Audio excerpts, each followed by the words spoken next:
Like this, 2, down. Okay, ready?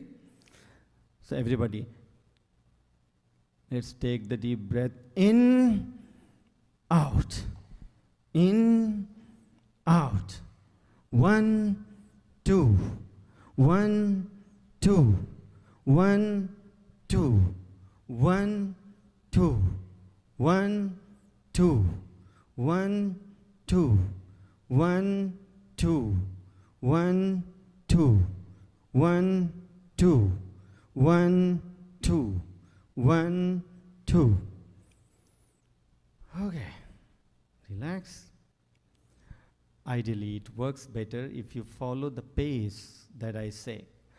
It has to be with the pace that is little more than your normal breathing. And then when you relax, you will really feel a sensation which is very soothing. We'll enter into the second phase of QSB. Now that is called Brahmari Pranayam as well. In this phase, what you do is, I have to just guide you a little bit on that.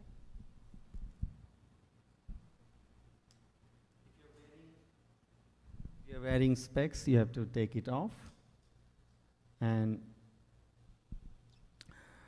using your hand, you are going to, let's make it very simple because there are people who have not done it before. So what I'm going to tell you is very simplified version of this.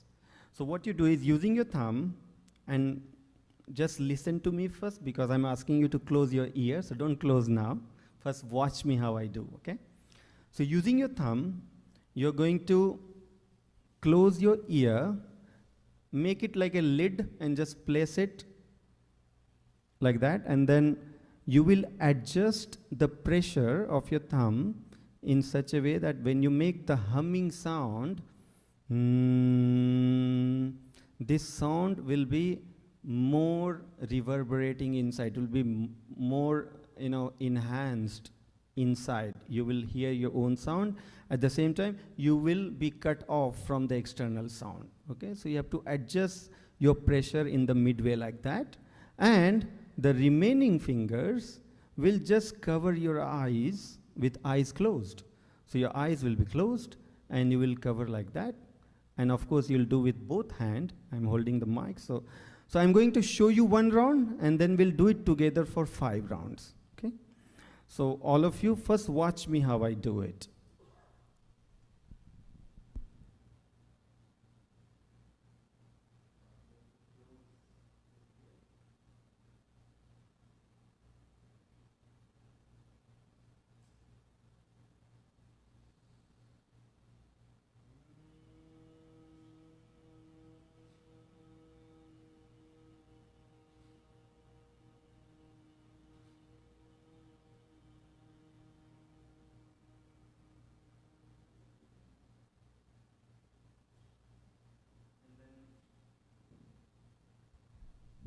And then you continue for the next iteration without putting your hand down, okay? We are going to do 5 rounds. So all of you, you can use your hand to cover your eyes and place your thumb in the ear. Okay, so at your own pace, you take the deep breath in and make the loud humming sound. Don't shy, make the humming sound. So everybody will do 5 rounds. Take the deep breath in.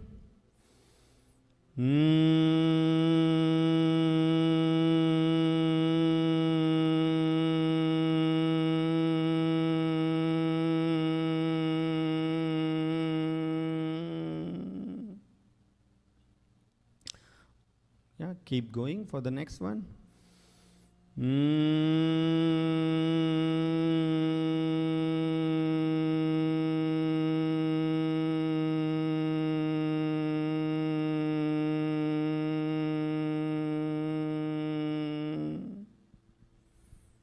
Okay, the third one.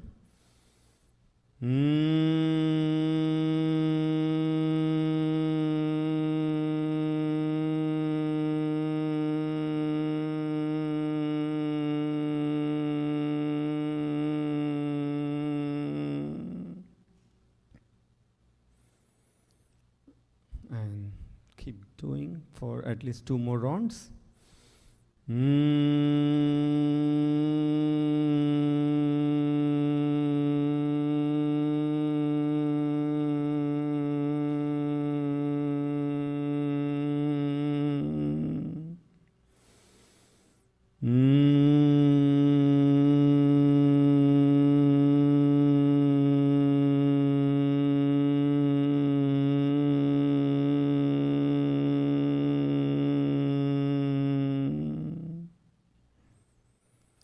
Okay, you can slowly put your hand down and you can open your eyes very slowly. So at the end of just the 5 rounds of this Brahmari pranayam, you will feel that your faculties have enhanced. You will feel that now you are able to pay attention better than before. Your ear is able to grab even the subtle sounds which you were not paying attention to before. You become so conscious. This is the beauty of this technique. Okay. Now, because we have Sant Namdev Ji Maharaj already here, I'm going to end my presentation until here, and then later I'll pick up if the time permits. So as I said, Sant Namdev Ji Maharaj is the greatest boon to the mankind in the times when we are leading a life of challenges. Our modern life is so hectic, and we have to manage everything with the peace of mind, with the motivation burning within our heart, despite all the challenges. So let's see what transformative wisdom Namdev Sarkar has brought for all of us, which will truly become a tool for our success in our daily life. I invite Sant Namdev Ji Maharaj to please bless us with his wisdom.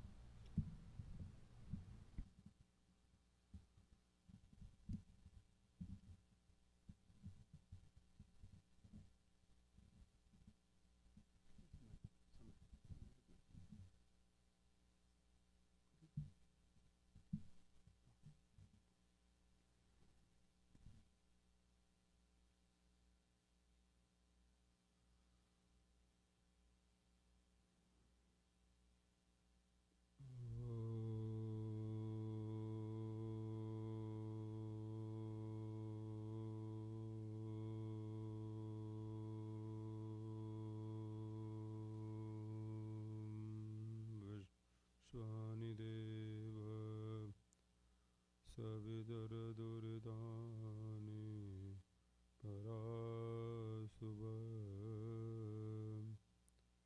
Yad Bhadran Tannaya Suva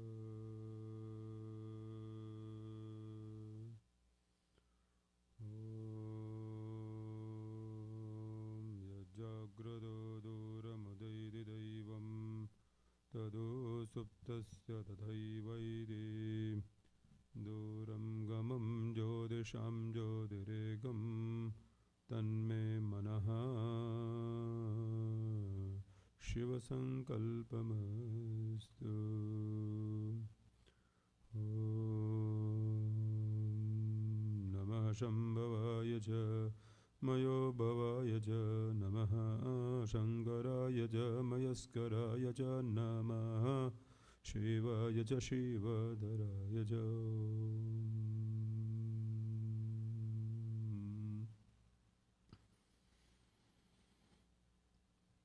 Thank you so much for being here today. Well, to begin with, first of all, let me express my gratitude towards all of you for being here today. The whole purpose of just gathering, this small gathering, I'm sure that you all are looking for some level of advancement in your field. And you are in such a position where you are growing and wants to further grow in your sector. It's very important that we are here to help you in whatever way we can in order to get ahead in your career. And if the pillar of this institution where we are, if it is led most appropriately in terms of taking you along with the vision that the founder are here today have founded, could take this Sankav to a greater heights. So Dr. Sanjeev has been very closely associated with us, and of course his wife as well, who's here. And I have been here twice before, and I can tell you with great confidence that Dr.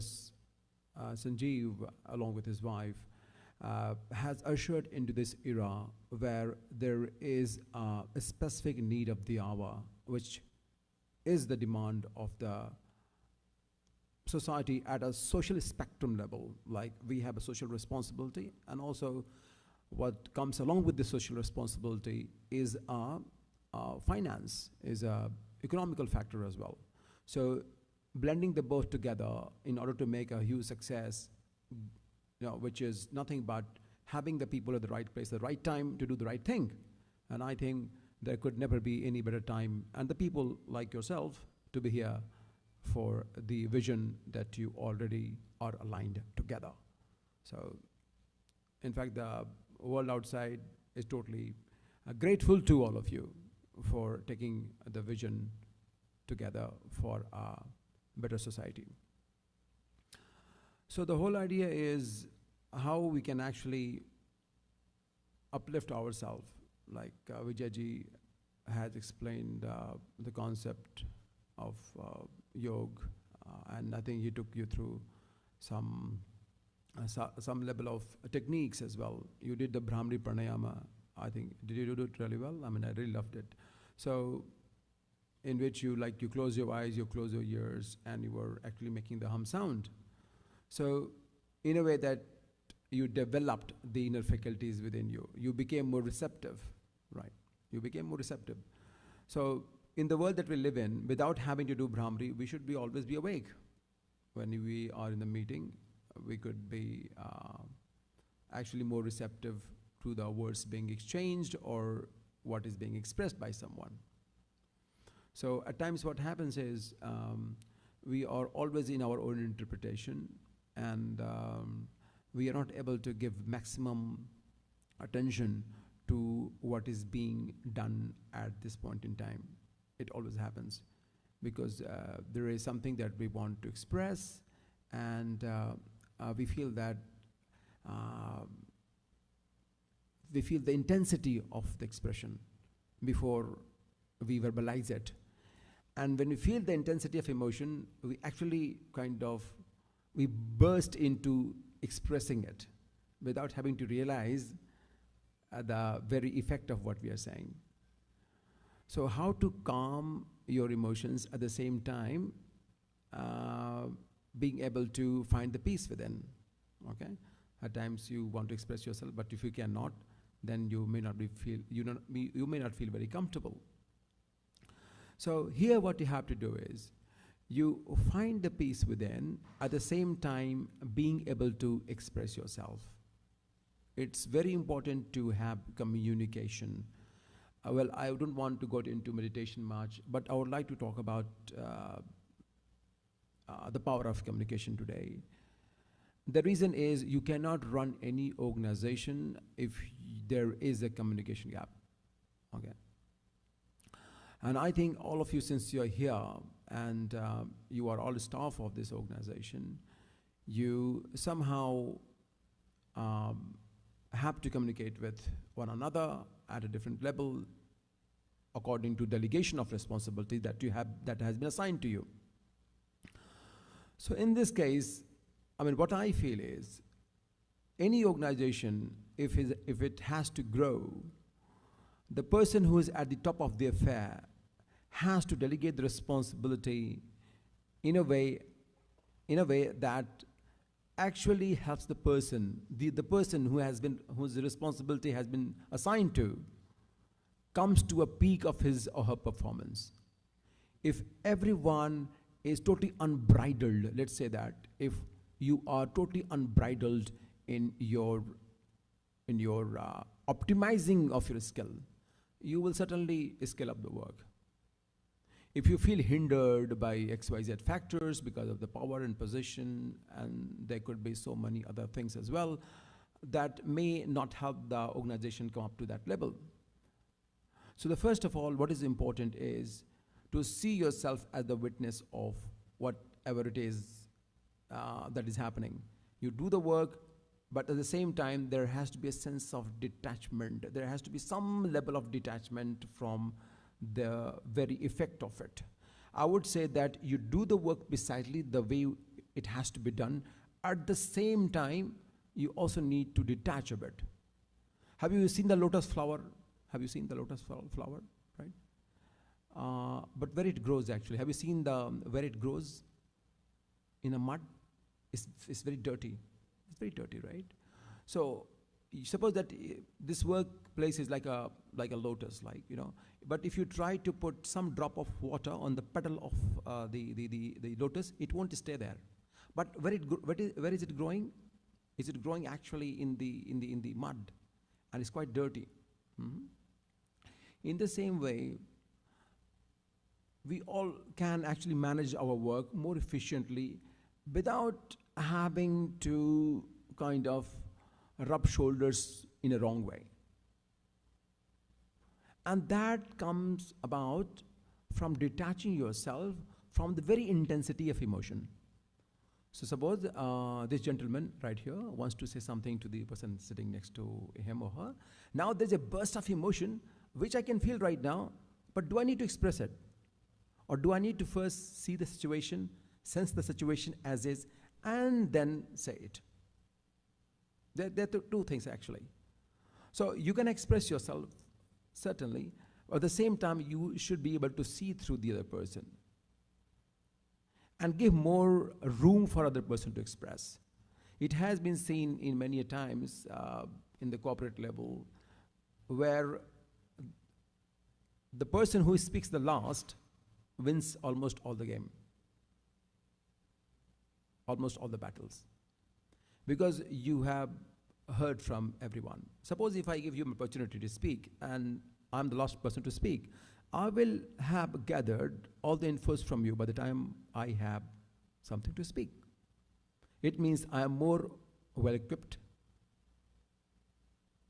And if it is the other way around, because I do not know the background that you come from, I cannot relate to you. Suppose that if I had given you the opportunity to express yourself, now I would have got all the information from you, and based on my mental deduction, which I have kind of reasoned it out, I could have related with my words more appropriately. But at this point in time, since I'm the only person speaking right here without anything knowing about you, I cannot. So is this a disadvantage or advantage? Disadvantage. Though I have the mic with me and I can say whatever I want to do, but it is not the right place for me.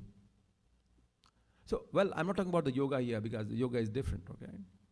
I'm talking about the very basic principles, how we think that we could be really smart, but the smartness in the world today does not hold that much of importance unless smartness is blended with sense of quietude.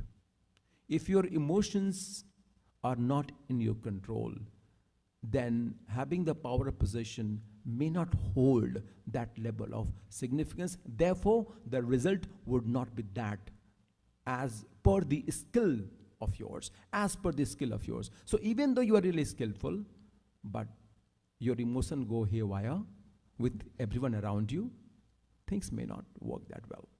Because we need that cohesion, right? Do you understand cohesion? Do you understand that? And how does it come about? May I ask you? Please go ahead. Any one of you? Yeah, together. Please, any one of you at the back. Maybe I would like to hear from you. Can you please introduce yourself? What do you do? All of you. If there's a mic there, if the mic could be handed to them. because I would like to like help you in whatever I can, because there's no point me here, I'm giving a sermon. I'm not here for that. If I could not be of help to you, there's no point in me being here. So, yeah, please go ahead.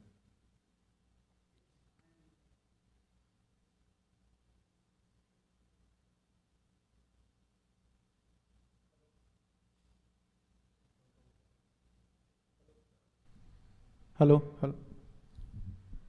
My name is Bhaskar Andavarapu. I'm the CEO of Synergia, and I manage the whole business here, which includes Spectrum. Spectrum is one of the division of the Synergia. So that's my role, and I'm a businessman by my profession. I have done multiple businesses. This is one of my business.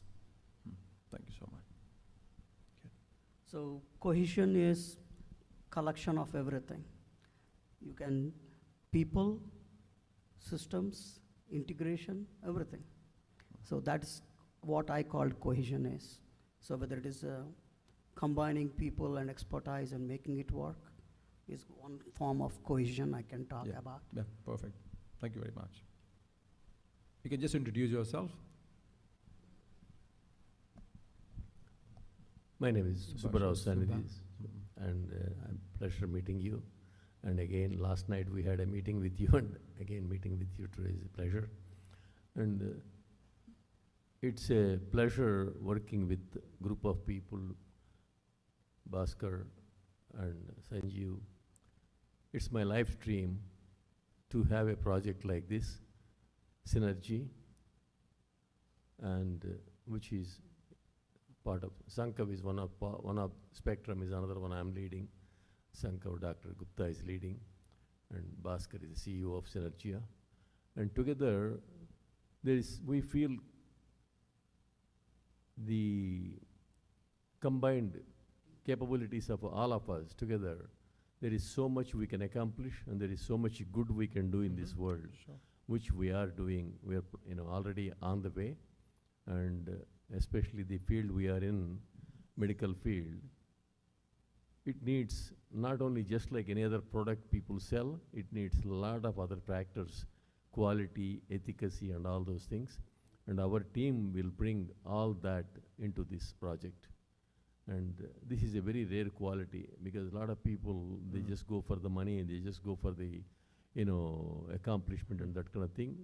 But this is a special field where we need to focus on the quality and ethical factors also. Oh, great. And especially so meeting enlightened people like you and Swamiji will help us to go in that path, I feel. Thank you. Thank you very much. It's great that Sanjeev Ji has got everyone. I'm so delighted to be here today and to be able to meet you, all of you. Thank you very much. It's such a privilege. Yeah, please go ahead. Yes, my name is Roger Gordon, and I'm a chemist by trade. And here at Sankav Pharmaceuticals, I'm working in the QC lab. It's a pleasure having you. Thank you very much. I look forward to your presentation. Thank you so much. Hi, I'm Prithvi Katikineni. I'm Director of Science and Technology here. As you mentioned, what is definition of cohesion? Cohesion means, to my perspective, it's about working together to a common goal. Thank you so much. I'm Corey, the engineering manager here at Sankav. Cohesion for me is bonding, gluing together, so working as a team. I think that's very important. Thank you very much. Hey, my name is Ali. I'm graduating from biochemistry, and I'm working here in manufacturing and QC. And cohesion for me is coming together two things.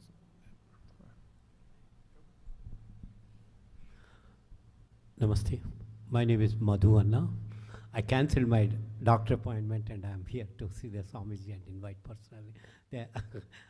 I didn't want to disappoint Sanjeev especially. So, yeah. Okay, yeah. As cohesion means, it's a combination of or integration of body, spirit, and mind in the yoga perspective. That's what. And the same to be implemented in your daily activities also, wherever you work, whether it is a business or in the industry or in your job. That's all I believe. Thank you. Thank you. I think you can just introduce yourself. That's the whole idea. That's the word used just to get you to speak something about yourself. Yeah, please go ahead. My name is Josh. I'm going into my first year of pharmacy school, and I'm an intern here at Sankav. Thank you very much. Hi, my name is Krisha. I'm a pharmacy student, a third-year pharmacy student at Rutgers, and to me, cohesion means becoming one as a whole. Thank you. Hi, my name is Jamie, and I'm also going into my first year of pharmacy school, and I'm an intern here. Thank you. My name is Juliana, and I'm also going into my first year of pharmacy school, and I'm an intern here. Thank you very much. My name is John. I'm also an intern here. I'm also in pharmacy school. To me, cohesion is supporting one another, working together, and just overall bonding. Thank you. Thank you very much. So all of you, you do know exactly the sounds. So what actually is being portrayed here is, you all know the meanings of everything, right? So you all have different meanings. Some meanings could come together. These are the sounds. Do you get my point? Do I need to clarify? The words have to be different than the sounds. Let's say that. And that words, which when we are okay, I'll give you an example. I don't know how to explain this to you. Suppose that if I'm sitting in a boardroom, right? There are a number of people talking to me. Let's say that. And I stay quiet. Right. Number of people are trying to say so many things in a way that may influence my decision. Let's say that. And it should be. I should be influenced by those words. But my dear friends, they are not the words, they are sounds. So people can create sounds, but can actually lack in wordings. Do you have to get instigated by each sounds that you hear all the time? Do you? Do you really have to take in your heart and carry that luggage of the sound and make a big deal about it? Do you? So if you, let's say if you are sitting in a meeting, or there are a number of people trying to say something, all that they speak do not have to actually influence you, to be honest with you. For that, it's important that we filter through the information. That's why yoga is important, meditation is important. It is for your own benefit. And it can come about from so many other ways that you think is appropriate for you. It doesn't have to come from us or from anyone in a specific, like myself. But yeah, the level of understanding has to have one base. And that base begins within yourself. That base has the kickstart with your perceptual understanding. This perceptual understanding is nothing but the connotation of your memory, the memory that is entrapped within this body. And you are instantly instigated by it, and you may say it things which you do not actually mean by the spurt of some movements, because you just want to express it. But you don't have to. You don't have to. You can actually detach yourself there and then. That's the power of your presence. I hope I'm making some sense to you. I think so. I don't know whether you are able to understand this or not. But in your own presence, you can actually take stock of the situation and behave better than what you are going through at this point in time. If you could behave better than what you are going through right now, you will make massive progress. You will there will be quantum leap in your career. So everything is an opportunity, given the fact that how you are perceiving it.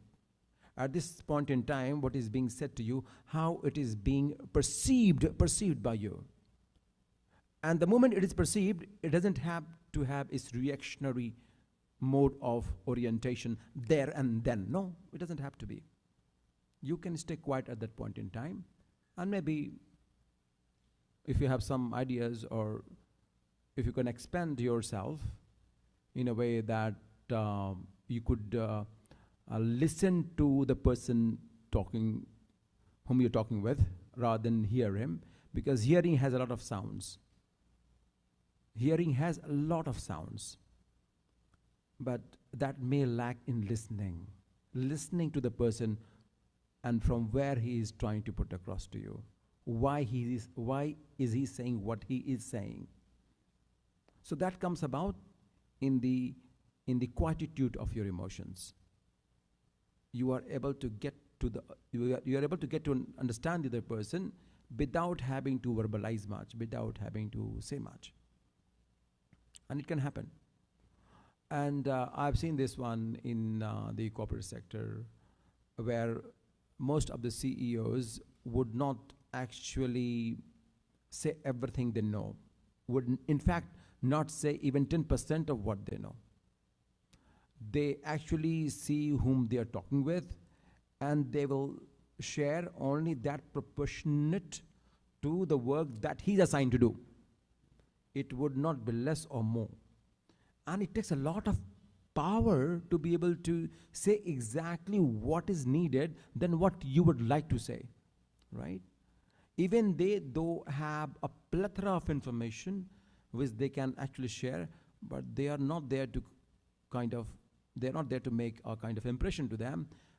They will only share the snippet of information which is required for that person to know. And when they talk to other person, the information will be quite different and only proportionate to the need of the hour for the work that has been assigned to that person. And this quality is so mesmerizing to me. And my dear friends, it has got nothing to do with some knowledge or something. It has only to do with how someone has evolved as a human being to orient himself or herself. So it may not be only to do with the knowledge, may not be, it may not be that important for you to kind of know everything, but just to be in a certain poise in order to grasp the other person, grasp the situation more accurately, so that you can make the better judgment. So meditation is about that you are able to know exactly what is needed, rather than being overwhelmed by your emotional reaction, which happens at all times. And secondly, when we talk about the meditation, because that could be one of it, like having the control over your emotions. The other part is you have to stay at a certain level of frequency. Do you believe in frequency? I'm not sure whether you do, but we all operate at a certain level of frequency at all times. And if you are right here, listening to this, you are operating at a certain frequency. But once you are out of it, your frequency will change, and it keeps changing according to situation and the people and the time. Okay, talking to your boss or talking to your colleague will be different from talking to your spouse, or it's very, very natural. But one thing remains the same. If you are winner at home, I would say, you are also winner at work. This is my way of understanding. And the reason why I'm saying is, the place where you could be the way you would like to be. Just imagine the place where you have every freedom, every liberty to be the person that you are most comfortable being with, right? You can be terrible, but people will accept you. You can be nasty, but people can put up with your nonsense. Let's say that, okay? If in that place and time, if you are well behaved, and if you are winner there, because there is a setup at home, let's say, or any place, where people kind of tolerate you. They put up with you, right? They don't want to, but they have to. Something like that. At that place, if you are able to maintain some level of success in terms of your behavior does not hurt other people. Just because you can behave just the way you would like to. If you are good there, you'll be also good at work as well. So watch your words, watch your behavior, how you behave with those people whom you take for granted, let's say that. How do you behave with them? How do you behave with them? All right? So you would say, okay, I can behave with my spouse the way I want to. Okay, fair enough. I can behave with these number of people at my workplace the way I want to. It could be right, but it will certainly not help you in a longer run. That's why you see people who are at the higher echelon of society, who have acquired a feat of achievement in their specific field. You will see their behavior in a certain pattern. It's not like low and total up. It's not like that. It doesn't oscillate like that. It's quite even with everyone around them. I have no idea how it has come about, but it has been found that if you are winner within the home or the place where you are most comfortable and you can behave just the way you would like, and you expect that everyone can actually put up with that, if you are winner there, you most probably would be winner at the workplace as well. It has been seen actually.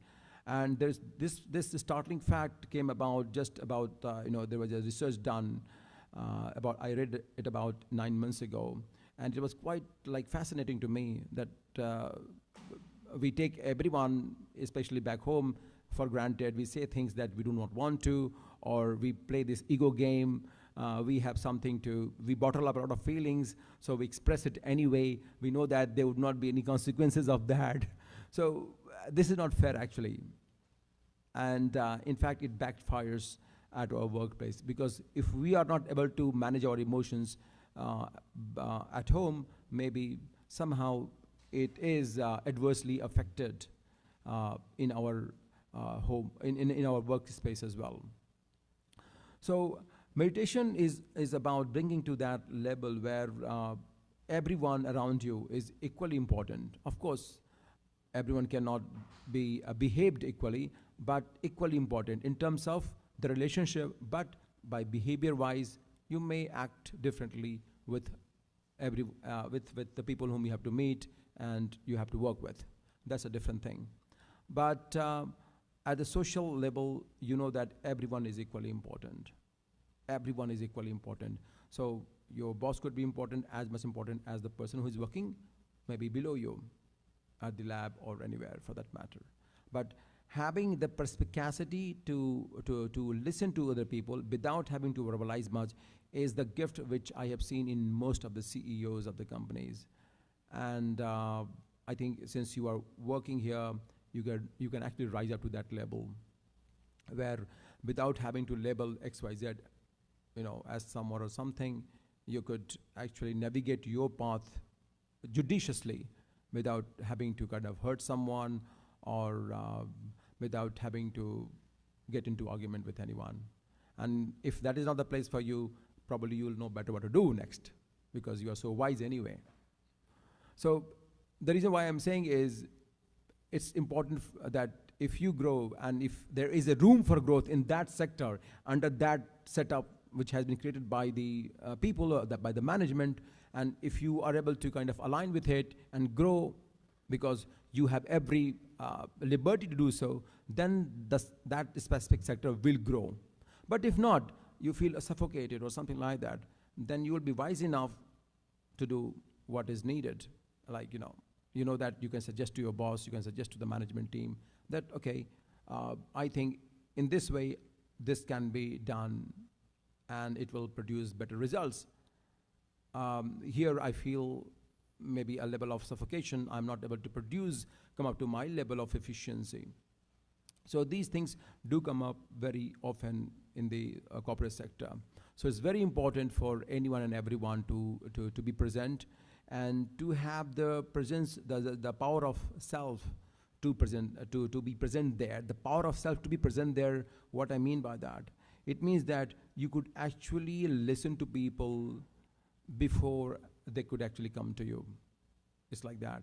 Just by their behavior, you will get to know the change in their approach towards you and what you should be doing at this point in time to actually tweak it. It happens. That's why I've seen like the people who are really wise are the people of very little words. And just by the behavior, they will get to know, okay, there's something amiss. There's something amiss. What do I need to change? Then they can, of course, speak something, right? And just to gain some more clarity on that, on that specific thing they are confused about. But by basically just by very minute observation, they will actually get to know. So all of us are intelligent. We know that who is doing what and what is there at everyone's level. But to be able to, present yourself most appropriately in front of everyone requires your presence. And that presence is very important. And that presence does not judge anyone. That presence of yourself is ready to expand. That presence of yourself is very receptive. That presence of yourself is totally non-judgmental. And even there is something chaotic, something which you cannot make any sense of. It does not actually kind of, it cannot get repulsed by that, let me say that. It cannot get instigated by that. It absorbs everything. At the same time, it does not react. It can respond later, but it doesn't have to react immediately. So I have seen this one very, very closely, that people, there are a number of people. I was back in India, and I was like seeing, there was a group of people, and all of them got together almost on, on the brink of having a very fierce fight. And the person who was listening to it was so calm, and he had two people appointed there, and they were trying to kind of talk them through. But he was there, and if he had wanted, he could have come up himself and kind of, wielded his influence over them because he had that authority. But he instead chose two other people to kind of calm them down. And I think after just about 35 to 40 minutes, I think I saw everyone came down, around 80% of the people came down. There were about 35 people actually out there, and there were 3 groups, and they were fighting with one another and kind of almost shouting at one another. So these 3 groups had these 2 gentlemen, and they calmed the situation down in 45 minutes. And the person who was there, he was mostly like speaking through signs.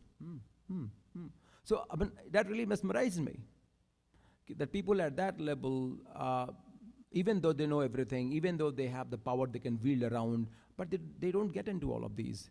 It means that they are very poised, and they are very, what you call, even-minded. Even-minded. They don't have to kind of exert a lot of pressure through their power. They can have few people. So at times, you don't have to kind of say things. You can have some signs that other people can actually guess or can gaze through in order to understand what actually it is. So, of course, at the workplace, it's very important to be in control, to be alert, and as it was presented in the meditation, that the alpha waves actually enhances. So we are very active, and at the same time very alert. So this mental alertness, at the same time calmness within, is what the purpose of meditation is. And that's why we have the first stage of Vihangam meditation, where we are able to focus at a specific place in our body. And the reason why we do that, we are outwardly, like we are really distracted. And we have to internalize everything, right? So there is something called outward and inward. You must have heard about someone, kind of introvert, or someone is very outwardly going out. So our senses are wired in such a way that is distracted. So what we do is we concentrate at a specific place in our body where there is a calmness with the proper regulation of the breath.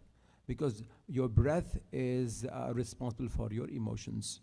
In fact, all the negative emotions that kind of can consume you, it can be channelized positively, in fact, by calibrating your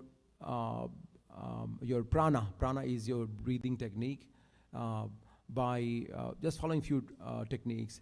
Like if you breathe in, okay, right now, if I could ask you right now to just breathe in right now as I speak to you, you see which nostril is working right now. Which one is working right now? Can you sense? There are two nostrils here, right or left.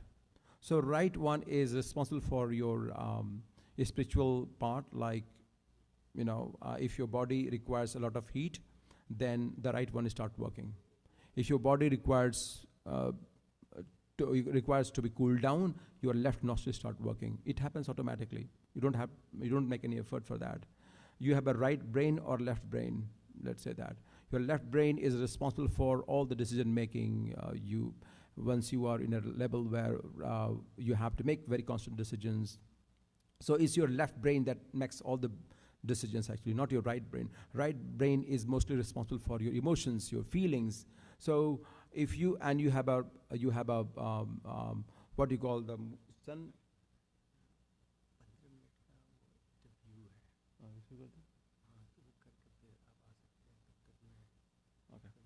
So I think you, and I think they are also not like they're getting bored with my speech. I think so. So I think Vijayji will take over, and then I can come back to you. The whole idea is I think you can take them to the Vihangam Yoga sadhana, and it will certainly benefit you to kind of bring some level of equilibrium in your emotions. And I think if once you take control of your emotions, you will see that you will rise above all the upheaval of your emotions and make better choices in times of confusion and doubt. So with these words, I hand over to Shri Vijayji. Thank you very much. Namaskaram. Thank you. So Namdevji will take a 15 minutes break. He has radio interview to attend. They are already on. So I request Namdevji to please, if you.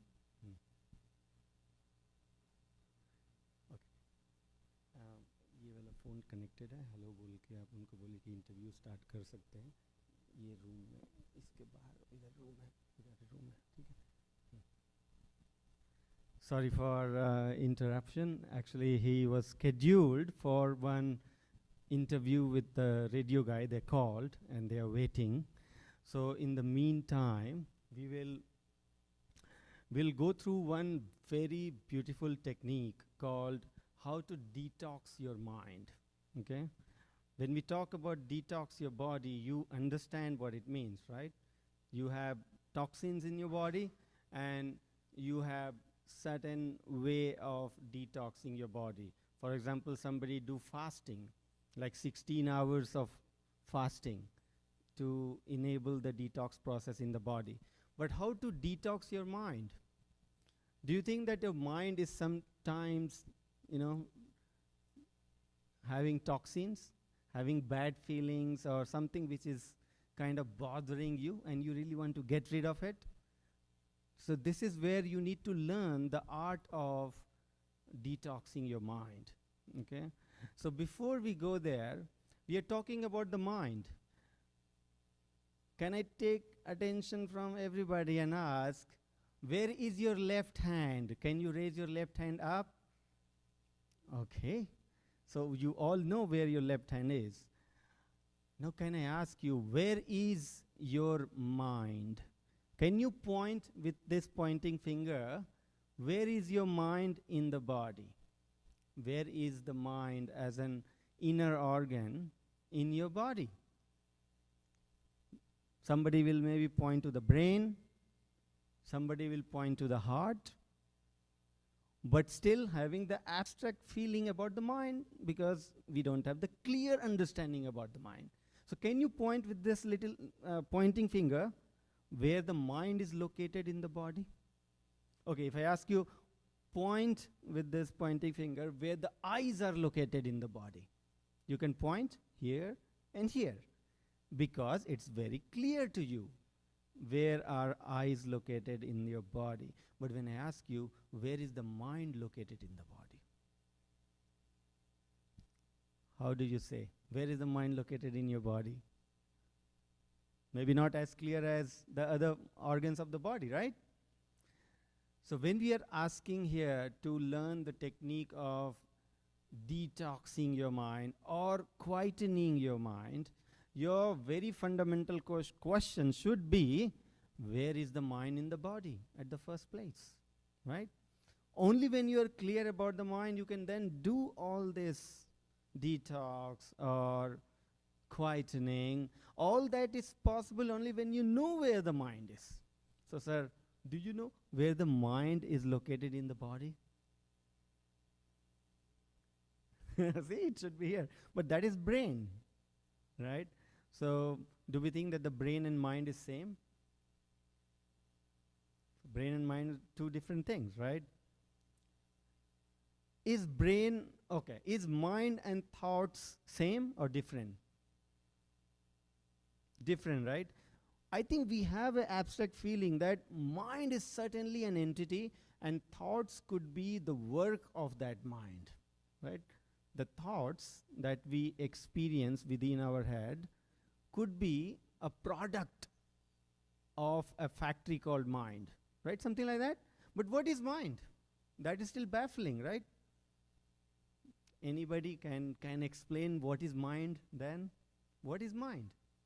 This is hand, this is leg. What is mind?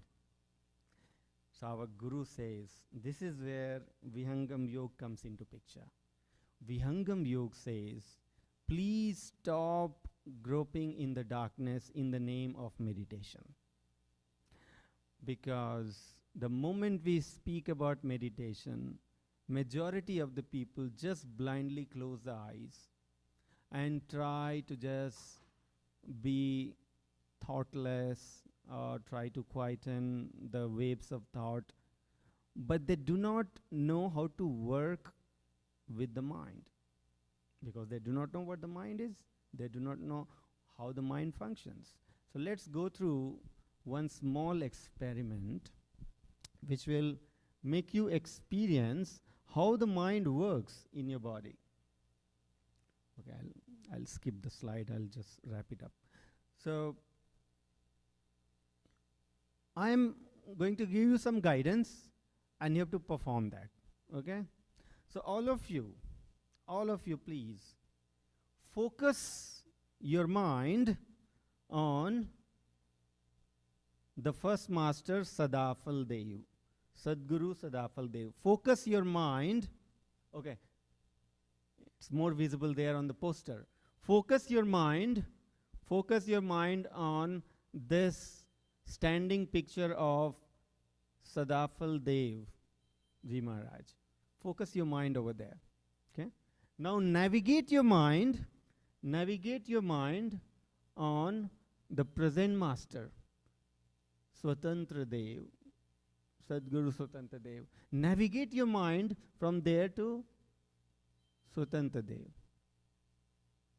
And now, can you navigate your mind back to this encyclopedia of spirituality, Svarved, this book, Svarved? Navigate your mind back to Svarved. Okay. So $1 million question is, which organ of the body did you use to navigate your mind? Your eyes?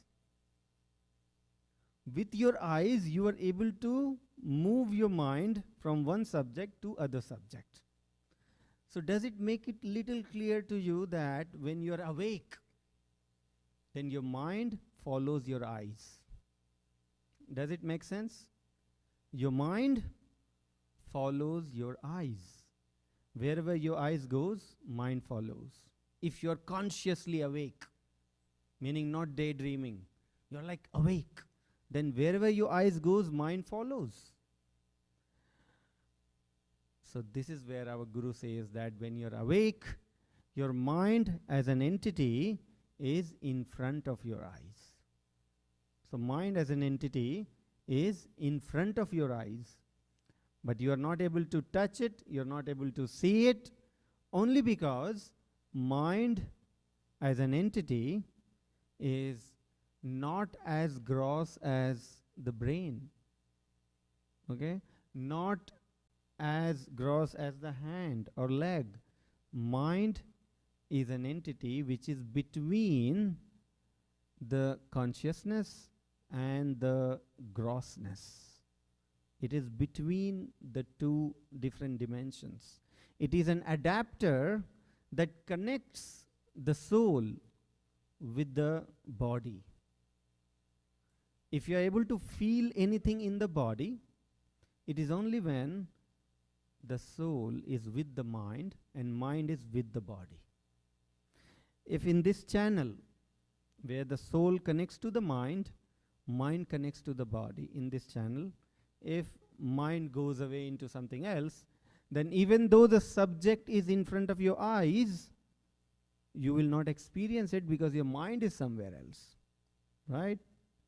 So mind is an adapter between consciousness and inertness, between consciousness and the grossness. And that's why it is called the derived conscious entity. It is an entity which is in the energy form, not in the gross form. So mind as an entity is in the energy form, not in the gross form. That's why you are not able to see it, but it is there. When you quieten it, when you stop it, then it will appear like a candlelight. Okay, so you will see a light. So mind, which is kind of making you restless or making you attracted to things, that mind is a form of light. And you have never seen that. You are enslaved by the mind, but you have not seen the mind. This is what is called ignorance. We are so ignorant about our own inner organs, about our own system. This whole system, how it functions, we are very ignorant about it. Okay? So let us try to understand how Vihangam Yoga meditation works. Vihangam Yoga meditation says, when you put your eyes together at one point, when you put your eyes together at one point, then the mind will be right there. It will be trapped to that point. Okay? Because wherever your eyes goes, your mind follows, right? Now when you want to bring stillness to the mind, what you need to practice? You need to practice the stillness of your eyes. When your eyes are still, looking at one point, that's when your mind will be still.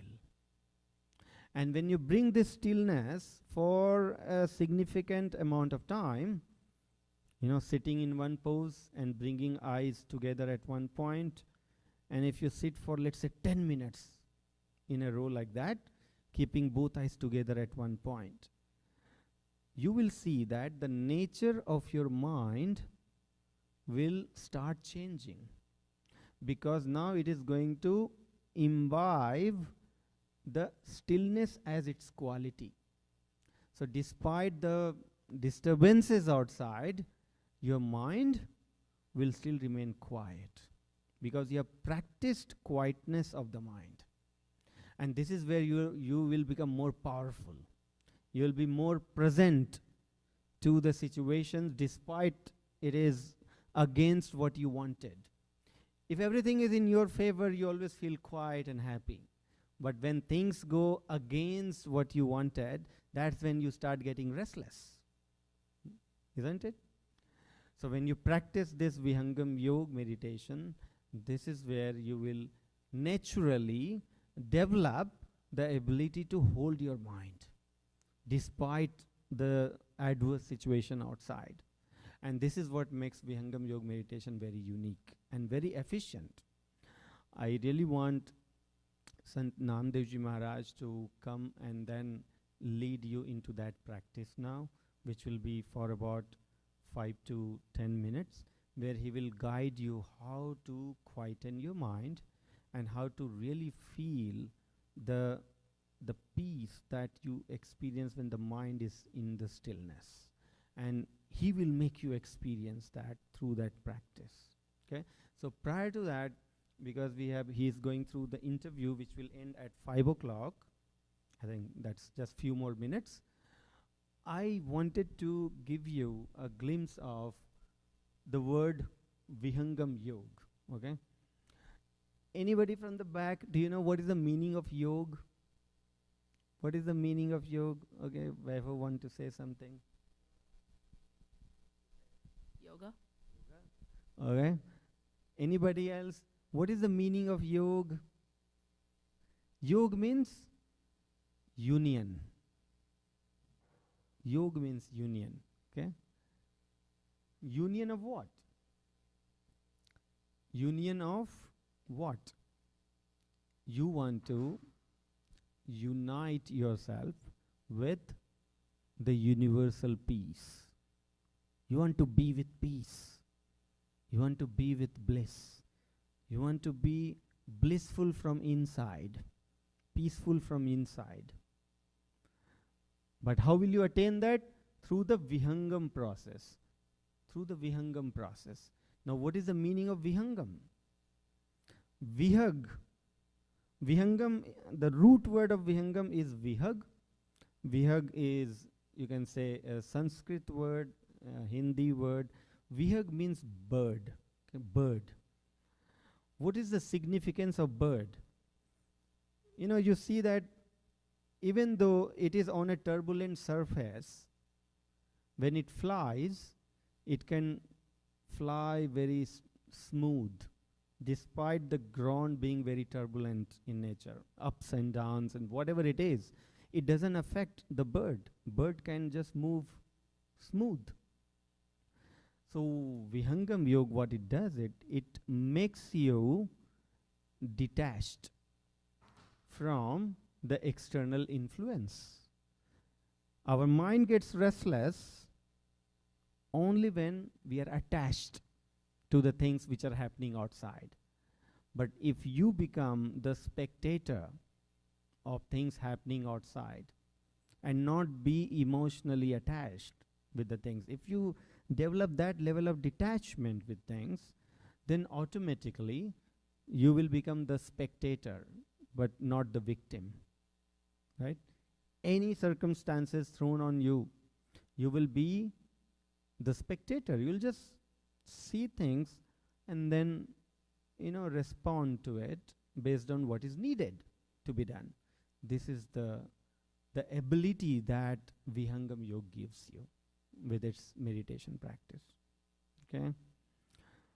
Do you have any other curiosity to know about anything else that you see here? You see the bird, see, leaving the earth. It has a significant meaning on it. What it means is that right now you are seeking happiness only on the earthly subjects, right? If your relationship is good, you are happy. If you desire a thing and you get it, you are happy. But you're not happy without these, right? So what Vihangam Yogas enable you, it enables you to be happy with what you are, not being dependent on anything else. And the prime purpose of Vihangam Yoga is to liberate you. Liberate you as a soul from the cycle of life and death. It liberates you from the mortal body and makes you experience who you truly are. The resident of this body is what you are. You are not this body. You are the resident of this body. You are somebody within who is using this body as a tool to live this life. But you could be in another body as well, but it will be still same you. So who is that you who is moving from this body to another body? So this is what also you experience in the higher stages of Vihangam Yoga meditation. That's why Vihangam Yoga has 5 levels of meditation. 5 levels. So as you progress in this meditation journey, you will slowly experience that there are entities beyond physicality. We are not just the body, we are not the mind, but we are a soul, we are a spirit, we are a consciousness. And that consciousness is currently not perceivable through our senses because we have not awakened the sense of consciousness. Done? Okay. Yeah, please. So, at a very good timing, we are now going to have Namdev Ji Maharaj to guide us through the meditation. This is a very appropriate time. And then our master Sadguru Sutandev Ji Maharaj is here just to give his grace to us. Just with his presence, you will feel that the peace is emanating from him, and you'll feel very touched with his holy presence itself. Okay. So I request Namdev Sarkar to please come and guide us through meditation. Namdev Sarkar.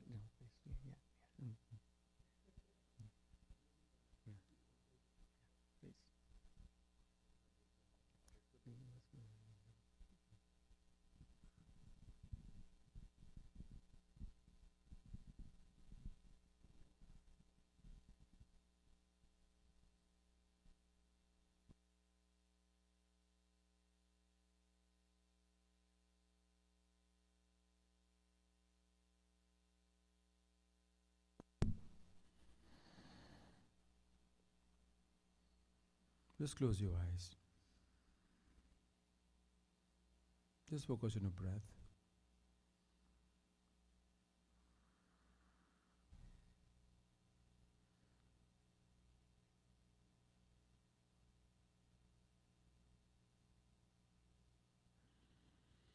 You know that if you're breathing in and breathing out, just be aware that you are breathing in and breathing out.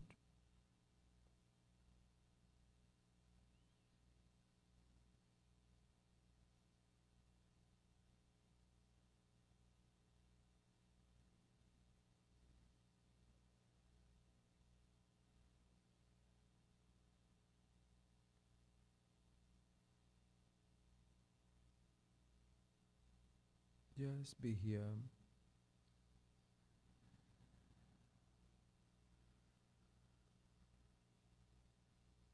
The whole idea of this meditation is to get you out of the very active mind calculation. It's like man calculates and gives you a lot of options about everything. Just like you are seated here, but there are a number of things going in your mind. So just detach yourself from it, and there's a way to detach it, to bring the awareness right here. The mind takes you far, far away from this place. Whatever it has experienced and seen, all the events of the past,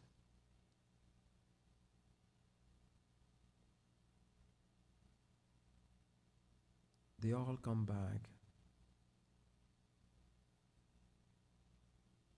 We also tend to go into the future events which has not happened yet, but we tend to go there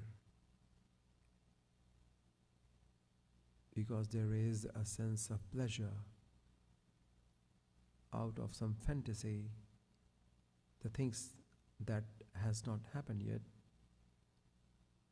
It has not materialized yet, but it feels good. So we go into the future, the events. That is very illusionary because we want to avoid this present moment. So that's just come to this moment, come back to yourself.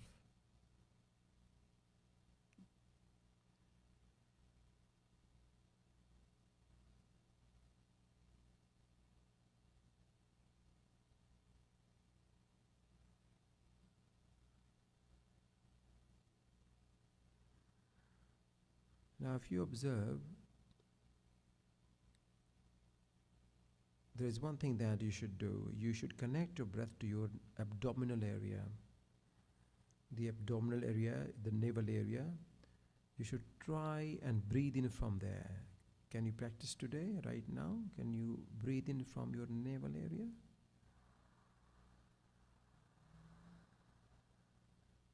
And hold your breath and breathe out.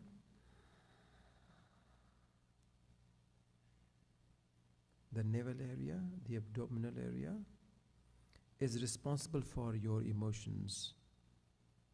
There is a secretion of few chemicals which are stored in that area. We need to actually exhaust ourselves by breathing out, like exhaustively.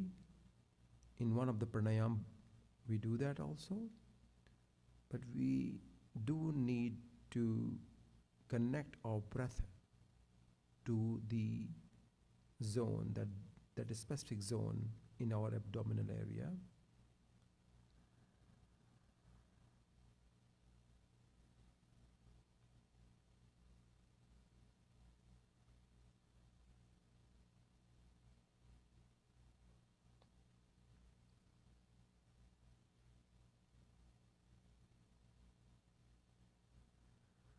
So breathe in from there, from your belly, if I could say, from your navel area. You are aware that you are breathing in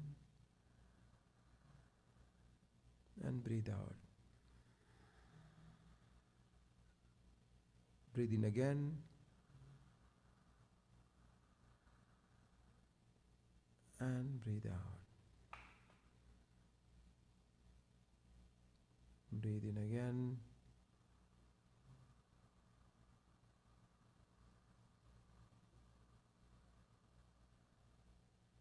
Hold your breath and breathe out.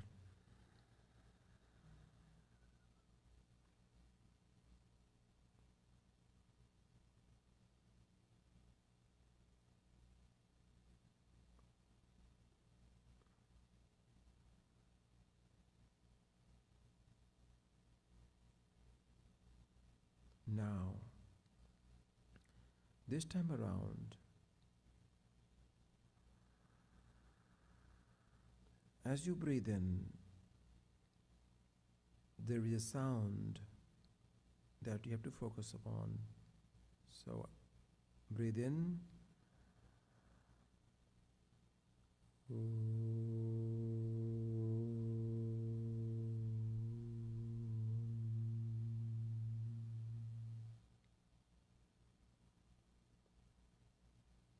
And breathe out.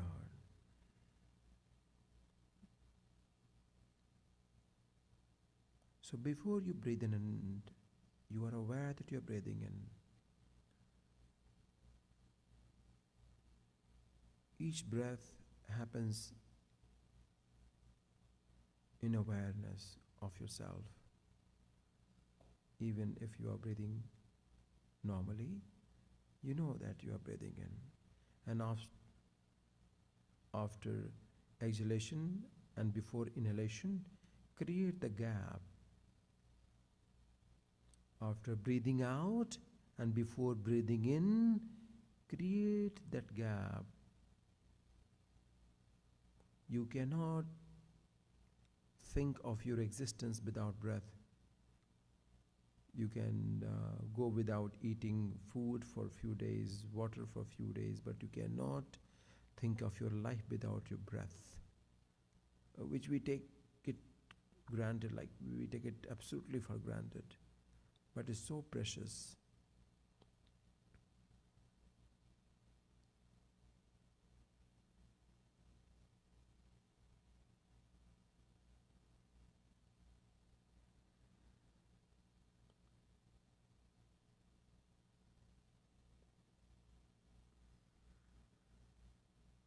So there is a pranayam mantra as well. Breathe in again.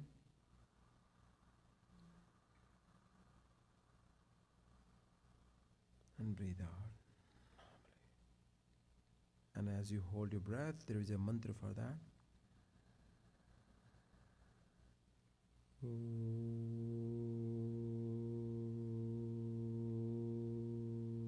Bhu, Om Bhuvaha, Om Swaha, Om Maha, Om Janaha, Om Tapaha, Om Satyam.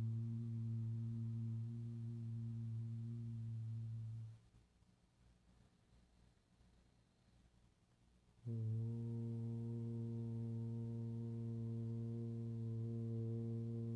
Bhu, Om Bhuvaha, Om Swaha, Om Maha, Om Janaha, Om Tapaha, Om Satyam.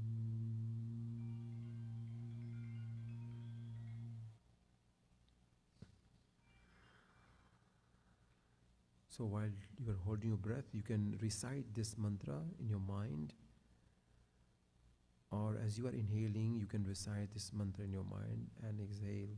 What will it do is, it will channelize your chakras, like Mooladhara chakra. If it is not in balance, you won't be a stable person. So Mooladhara chakra is very important for grounding your emotions. Then the Swadhisthana chakra, again, the level playing field for human connection. So these chakras have to be aligned for positive emotions. So with these recitation of mantra, which I have just told you, as you breathe in every day and breathe out for about 20 minutes consciously, you will start seeing the positive change in your life. If you are consistent with it for about 6 months' time, you will certainly see a very positive change within your own psyche. It is really powerful. So you breathe in with recitation of mantra in your mind only. You don't need to verbalize it.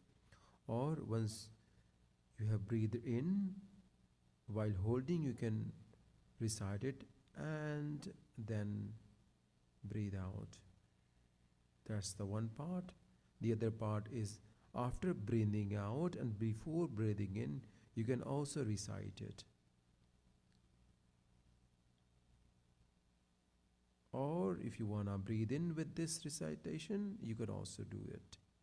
There is no problem. The proper one is, the best one is, you can hold your breath and recite this mantra and then breathe out. This will channelize your chakras. If the chakras within the body is not aligned properly, you have all kind of emotions, negative emotions, anger mainly, and other all kind of emotions, sorrow, kind of getting hurt very easily.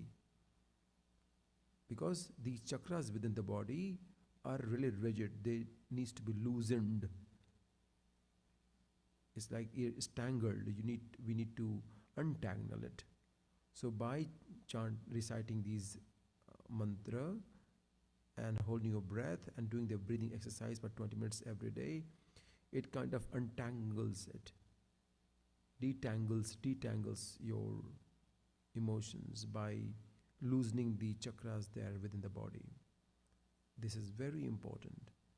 Then after that, what we do is we open our eyes partially and look at the tip of our nose. So all of you, please just open both of your eyes partially and look at the tip of your nose.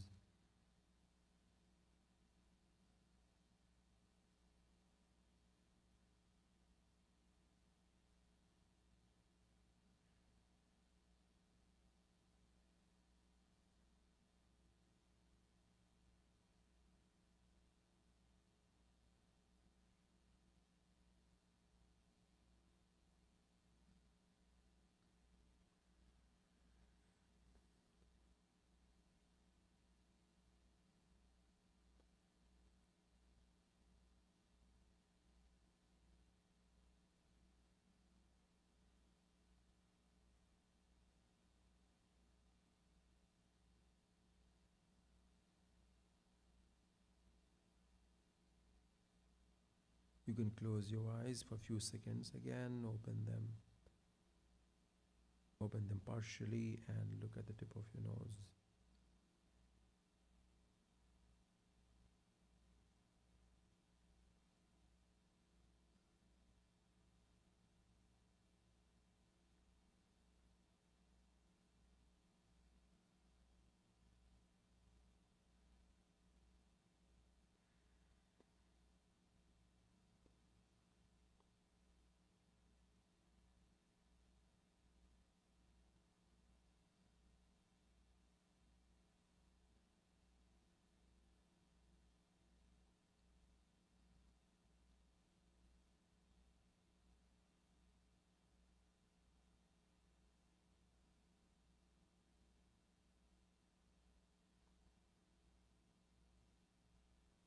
Just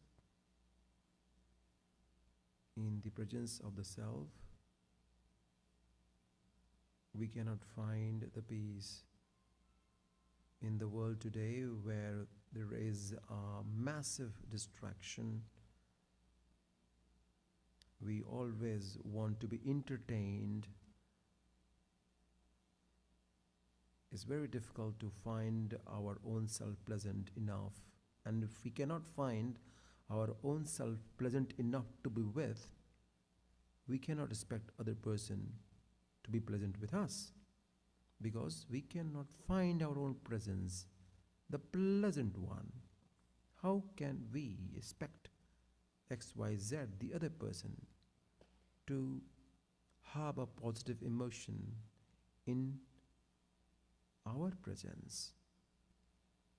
So in a way, when you do this one, you feel jittery or you want to get away, whatever it is, your own presence should be sufficient enough to feel okay to be with, or better, good to be with, or best is love. You love yourself, you love your own company. So once you start the meditation, once you begin this practice, you actually can use this meditation as a parameter whether you love yourself or not.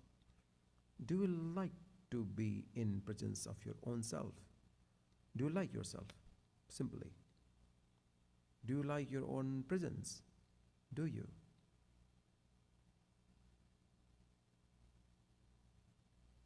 So if you practice this one, you will see it very clearly that you can sit in a specific posture for a longer duration of time, without feeling jittery. You can love your own company. And if you love your own company, 100% other people will also love your company. But if you do not, it's not theirs fault. Maybe we have to look within ourselves. On to breeze.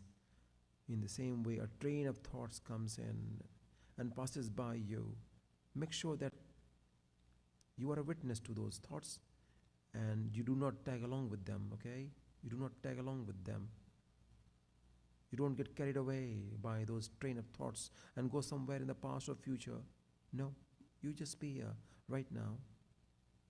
Make yourself present. You don't get carried away by those train of thoughts to somewhere. You come back here, right here.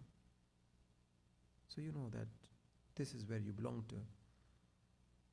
If you are feeling uncomfortable, just close your eyes and focus on your breath. Normally, just be here with your breath. You know that you are breathing in and breathing out. You are right here.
just recite few dohas, couplets from Swarved, just to help you in meditation.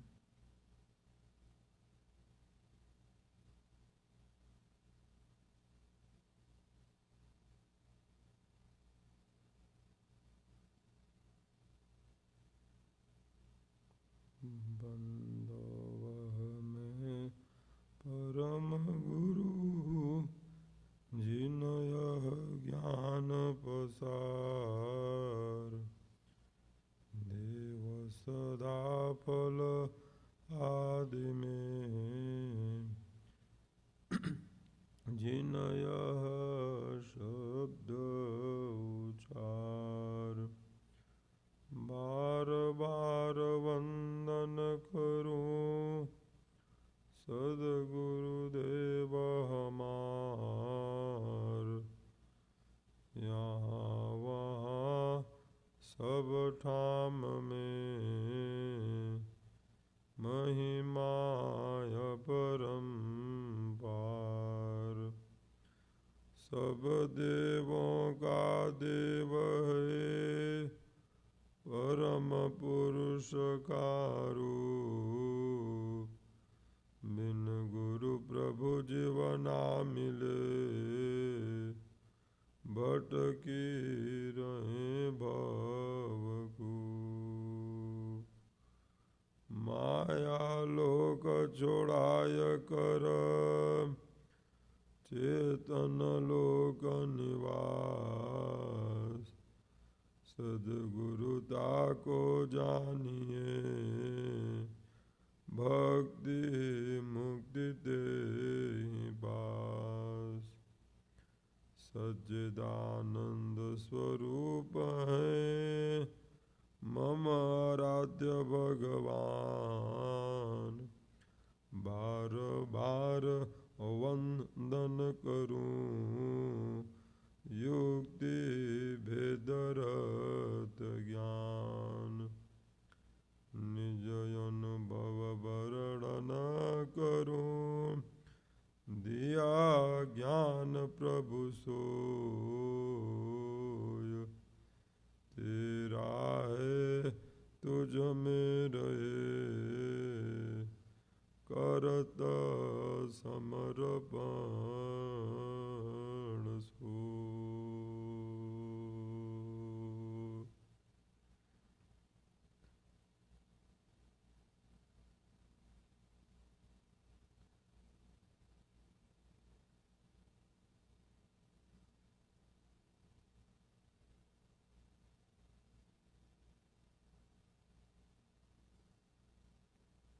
Now close your eyes. Just close your eyes and bring both of your palms together in Namaste Mudra, and you can rub them and place both of your palms on your eyes, massage a bit, take it backwards and place it back on your knees and open your eyes as you please. So this was just a very simple technique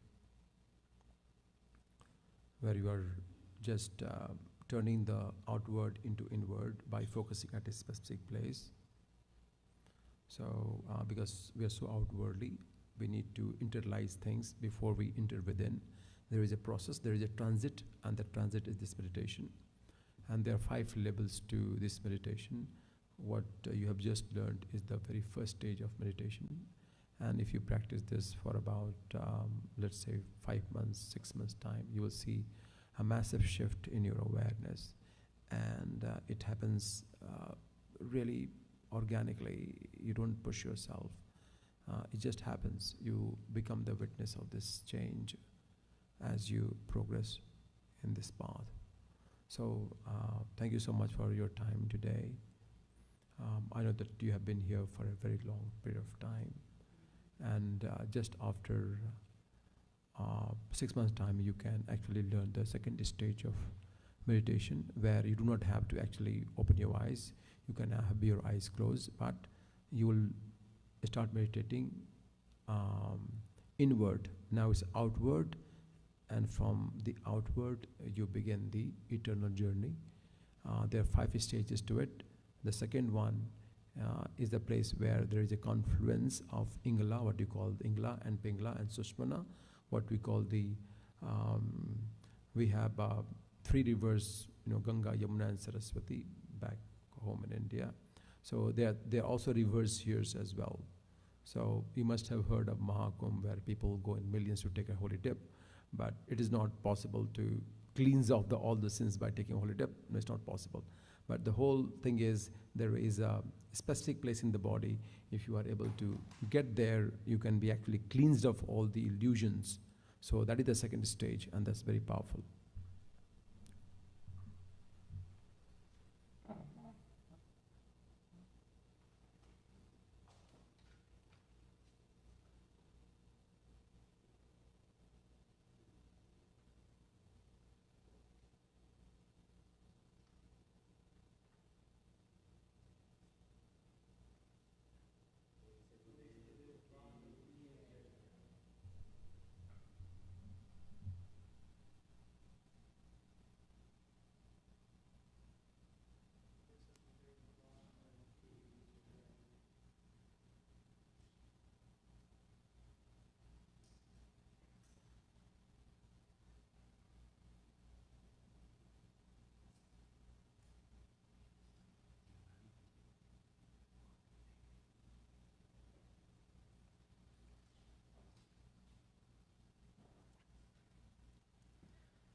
We are all very fortunate that we went through a process of meditation guided by Sant Namdev Ji Maharaj that prepared us from inside with the elements that you require for the grace to flow in your soul when you meet the master.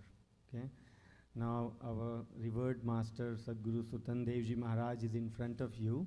This is an opportunity for all of you to just feel the grace and the blessings by coming forward to him one after other, and then he will bless you and will give you his offering for you to have in form of blessings. Okay? So prior to that, we will conclude the session with a prayer of peace. We do it with four. You want, by the way, up.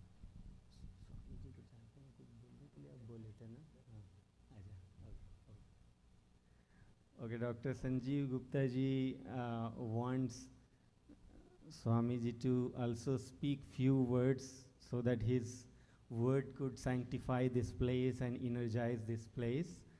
Yeah. Okay, he's saying for 15 minutes is also okay. तो सदगुरु के पावन चरणों में संजीव गुप्ता जी और इनके team सबके तरफ से यह निवेदन है कि आप अपने वचनों से, अपने अमृत वचनों से इस फार्मा को आप ऊर्जावान कर दें और इसे सक्सेस के लिए, इसे सफलता के लिए आप ब्लेसिंग्स दें.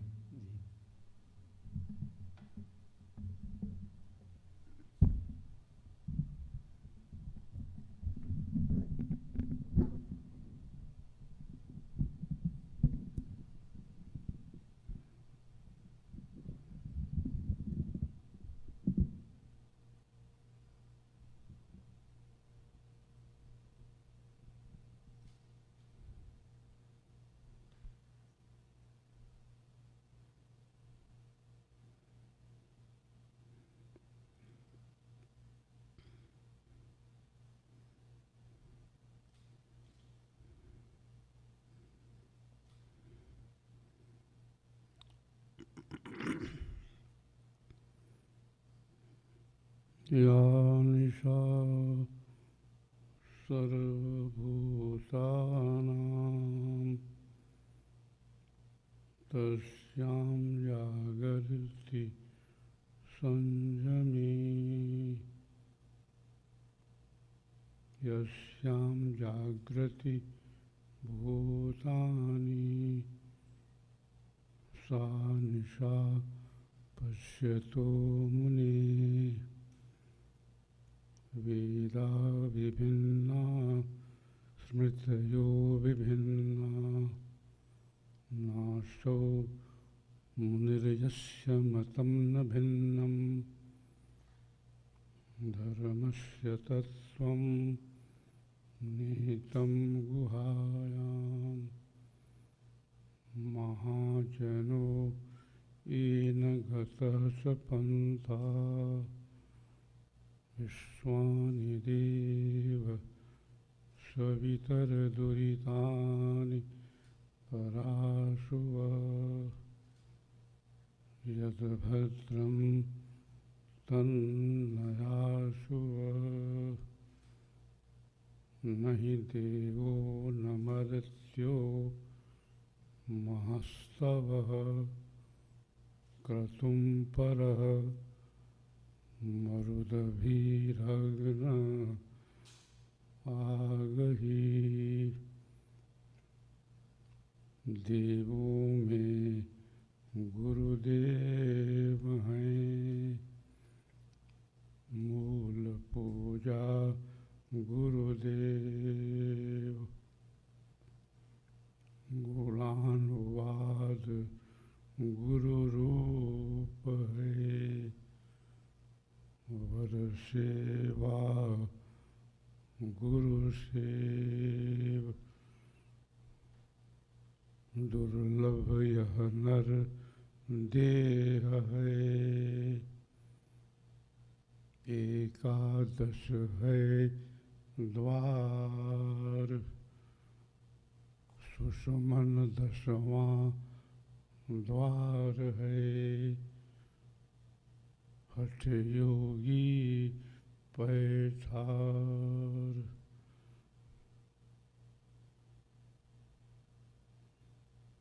ब्रह्म विद्या विहंगम योग संस्थान के अंतर्राष्ट्रीय प्रधान उपदेष्टा विहंगम योग के अद्वितीय प्रचारक श्रुत ज्ञान प्रवाही ब्रह्मनिष्ठ संत नामदेव जी महाराज,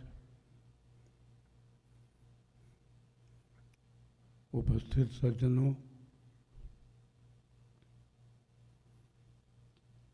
आज हम आप सबके बीच एक संदेश लेकर के आए हैं। वह संदेश है ब्रह्म विद्या का, वह संदेश है अमन चैन शांति का, वह संदेश है सत्य अहिंसा का, वह संदेश है ब्रह्म और जीव का, वह संदेश है जड़ और चेतन का, वह संदेश है सत्य असत्य का, वह संदेश है ज्ञान अज्ञान का, वह संदेश है प्रकृति से परे होने का, वह संदेश है परमाणु मंडल का, वह संदेश है अक्षर मंडल का, वह संदेश है भगवत गीता का, वह संदेश है रामायण का, वह संदेश है वेद का, वह संदेश है दर्शन का, वह संदेश है स्वर वेद का, वह संदेश है सहज योग का, वह संदेश है देवयान पथ का, वह संदेश है मीन मार्ग का, वह संदेश है पराविद्या का। हम जिस देश से आए हुए हैं आप सब जानते हैं कि वह भारत देश है, जहाँ पर भगवान राम ने अवतार लिया, जहाँ पर भगवान कृष्ण अवतरित हुए, जो भूमि भगवान बुद्ध की है, महावीर स्वामी की है, चैतन्य महाप्रभु की है, सूर्य की है, तुलसी की है, कबीर साहब की है, नानक साहब की है,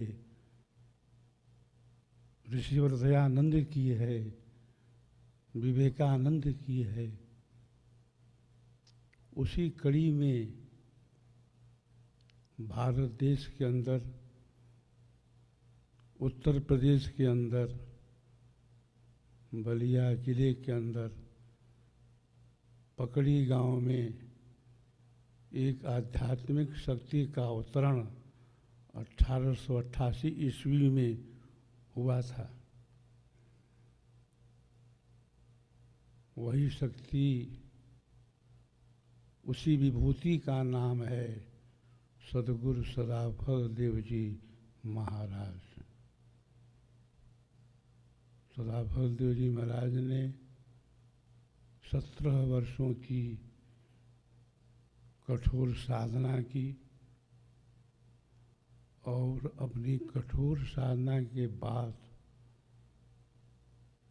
पूरे विश्व के सामने एक उद्घोष किया, एक चुनौती दी कि परमात्मा जो है, प्रभु जो है, चेतन आत्मा का विषय है। आत्मा चेतन है और प्रभु भी, परमात्मा भी चेतन है। तो विहंगम योग का जो दर्शन है उसमें चेतन चेतन का योग होता है। हम जिस शरीर में रहते हैं वह शरीर चेतन नहीं है, लेकिन शरीर में जो निवास करता है वह चेतन है, जिसे हम जीव कहते हैं, जिसे हम आत्मा कहते हैं। तो विहंगम योग का जो दर्शन है वह बतलाता है कि चेतन जो आत्मा है वही चेतन परमात्मा को प्राप्त करता है। जहाँ जड़ता है वहीं पर अज्ञानता भी है, जहाँ अज्ञानता है वहीं पर ऐन्द्रिक दोष भी हैं, जहाँ ऐन्द्रिक दोष है वहीं पर अंधकार भी है। यह विहंगम योग, जिसे हम पराविद्या कहते हैं, जिसे हम अध्यात्म विद्या कहते हैं, इसका आधार शरीर नहीं है, इसका आधार इंद्रियां नहीं है, इसका आधार मन नहीं है, बुद्धि नहीं है, प्राण नहीं है। ऋषियों ने कहा कि जहाँ से वाणी मन के साथ उस परमात्मा को न प्राप्त करके वापस लौट आती है, उसके परे परमात्मा है। परमात्मा की शक्ति को पाने के लिए आवश्यकता हमारी अपनी है, क्योंकि स्वरवेद की जो वाणी है वो यही कहती है कि प्रभु जो है, जो परमात्मा है, वह मन वाणी का विषय है ही नहीं। वह प्रकृति से परे है, देह संघात से अलग है। उसको पाने के लिए हमें प्रकृति से अलग होना है। प्रकृति के प्रवाह में हम अनादिकाल से चल रहे हैं और समझते हैं कि यह जो संसार है यही सब कुछ है। जिस वस्तु को हम अपनी आँखों से देखते हैं उसको ही सत्य मानते हैं, लेकिन कुछ वस्तु ऐसी है जहाँ पर आँखों की शक्ति काम नहीं करती है, जहाँ पर आँखों की पहुँच नहीं है, मन की पहुँच नहीं है, बुद्धि की पहुँच नहीं है। तो वही साधन विहंगम योग है, जिसका आधार तन नहीं है, मन नहीं है, बुद्धि वाणी नहीं है,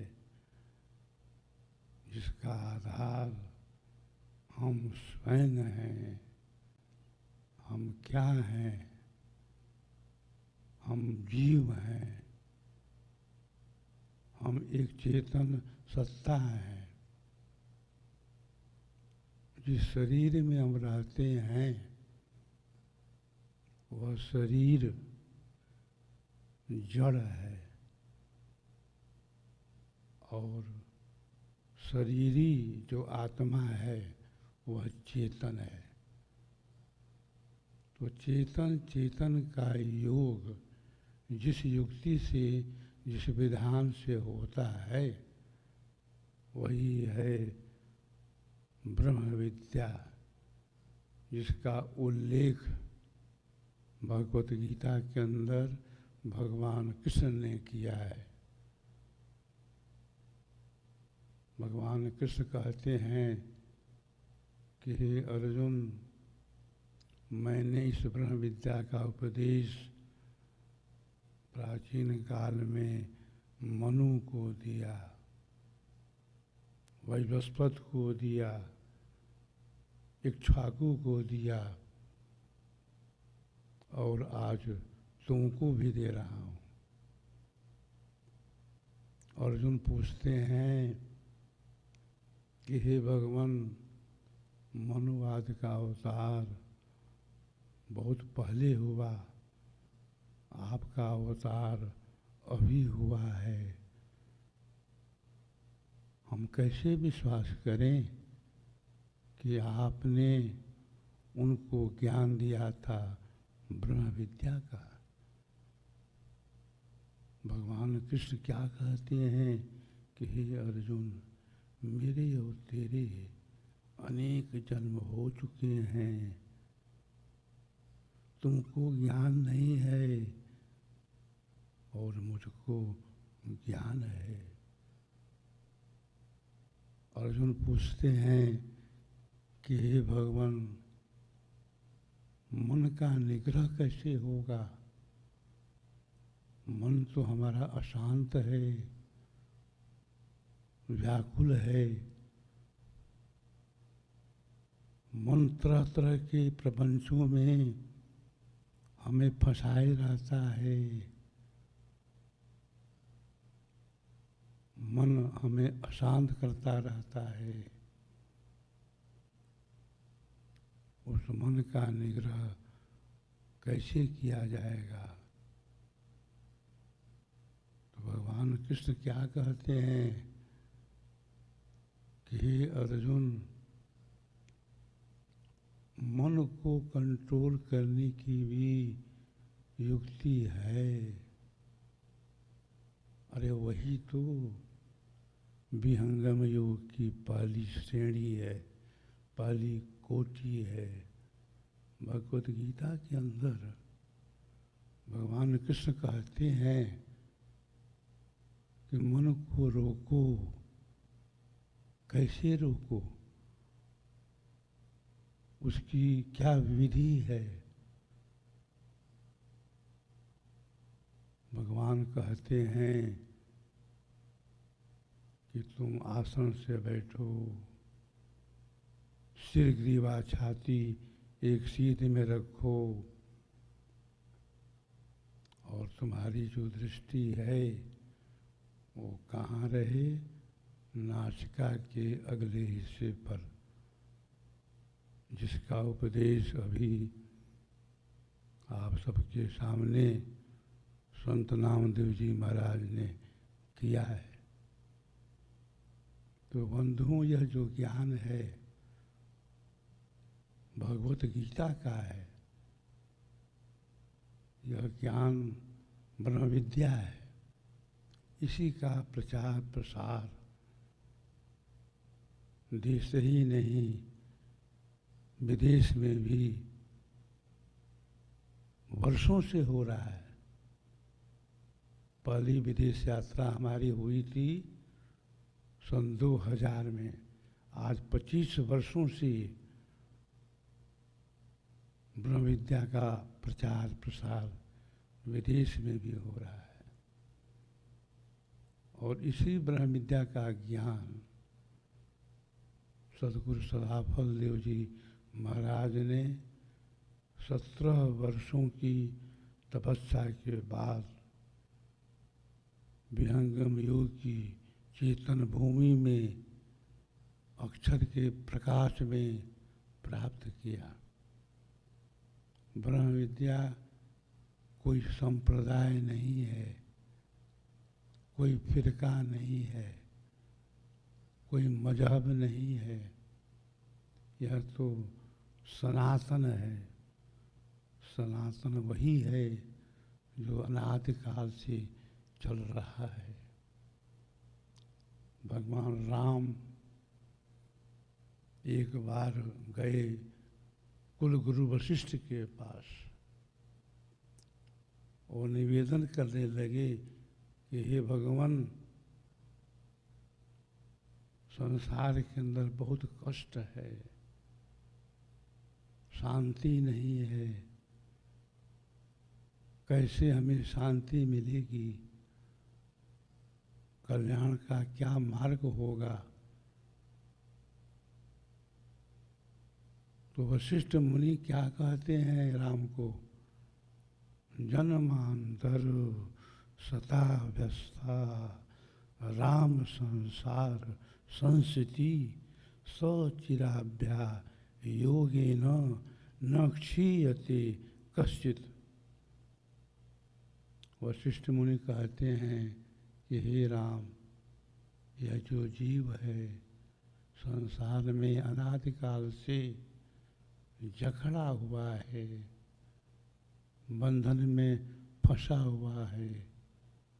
उस बंधन से निकलने की युक्ति एक ही है, सचिराभ्या योगेन। जब चिरकाल तक योग का अभ्यास नहीं होगा तब तक यह जो बंधन है जीव के साथ सदा लगा रहेगा। तो विहंगम योग के अंदर उसी बंधन से अलग होने की युक्ति बताई जाती है।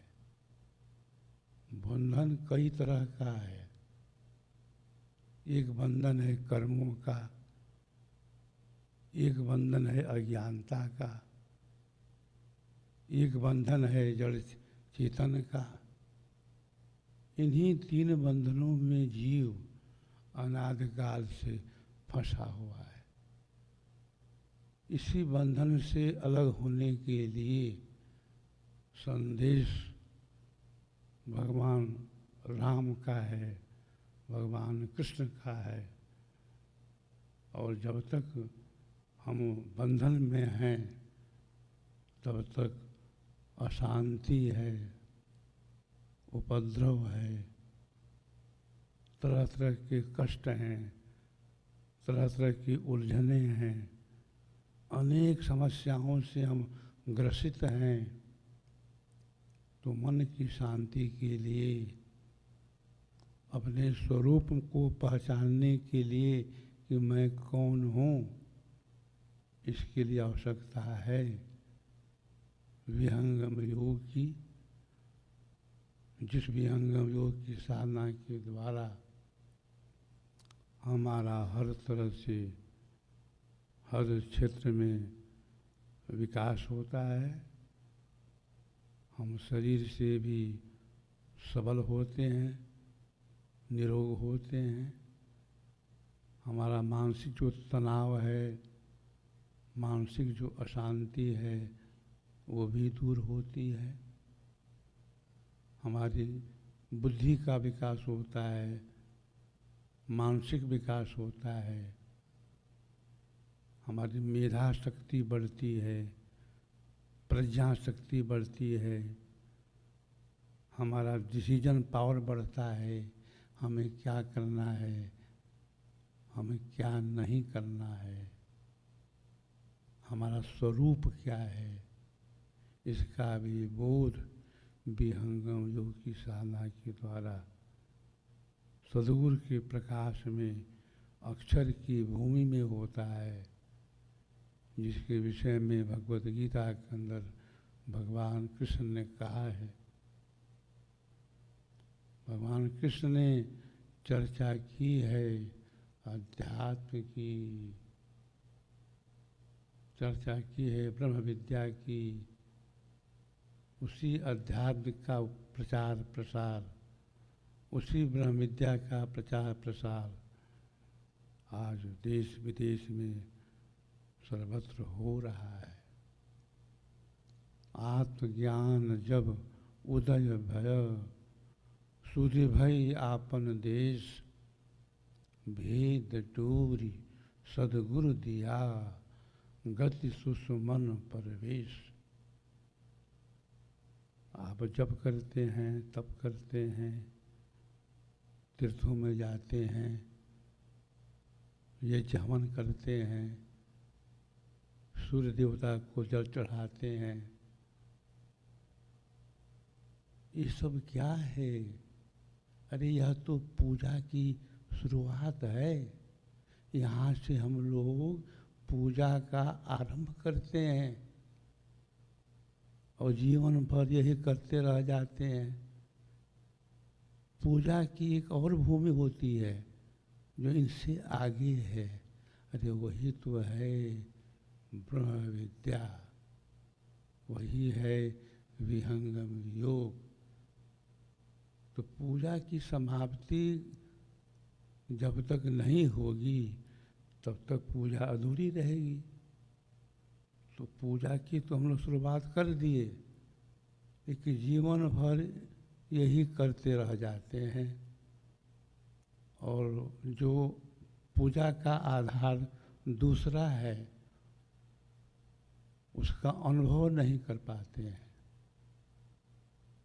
ब्रह्म अनादि अनंत अखंडा, अनुभव गम्य भजहि यही संसार। गोस्वामी जी ने कहा रामायण के अंदर कि ब्रह्म जो है वो क्या है? अनादि है, असीम है, अनंत है, अखंड है, अनुभव गम्य भजहि यही संता। तो अनुभव गम्य की जो भूमि है वह धर्म में नहीं है, अर्ध में नहीं है, वो तो ऊर्ध्व में है। अभी हमें आपको अनुभव क्या है? अपने शरीर का तो है, मन वाणी इंद्रियों का भी है, परमात्मा है। भूमा वै तत्सुखम नालपे सुखमस्ति।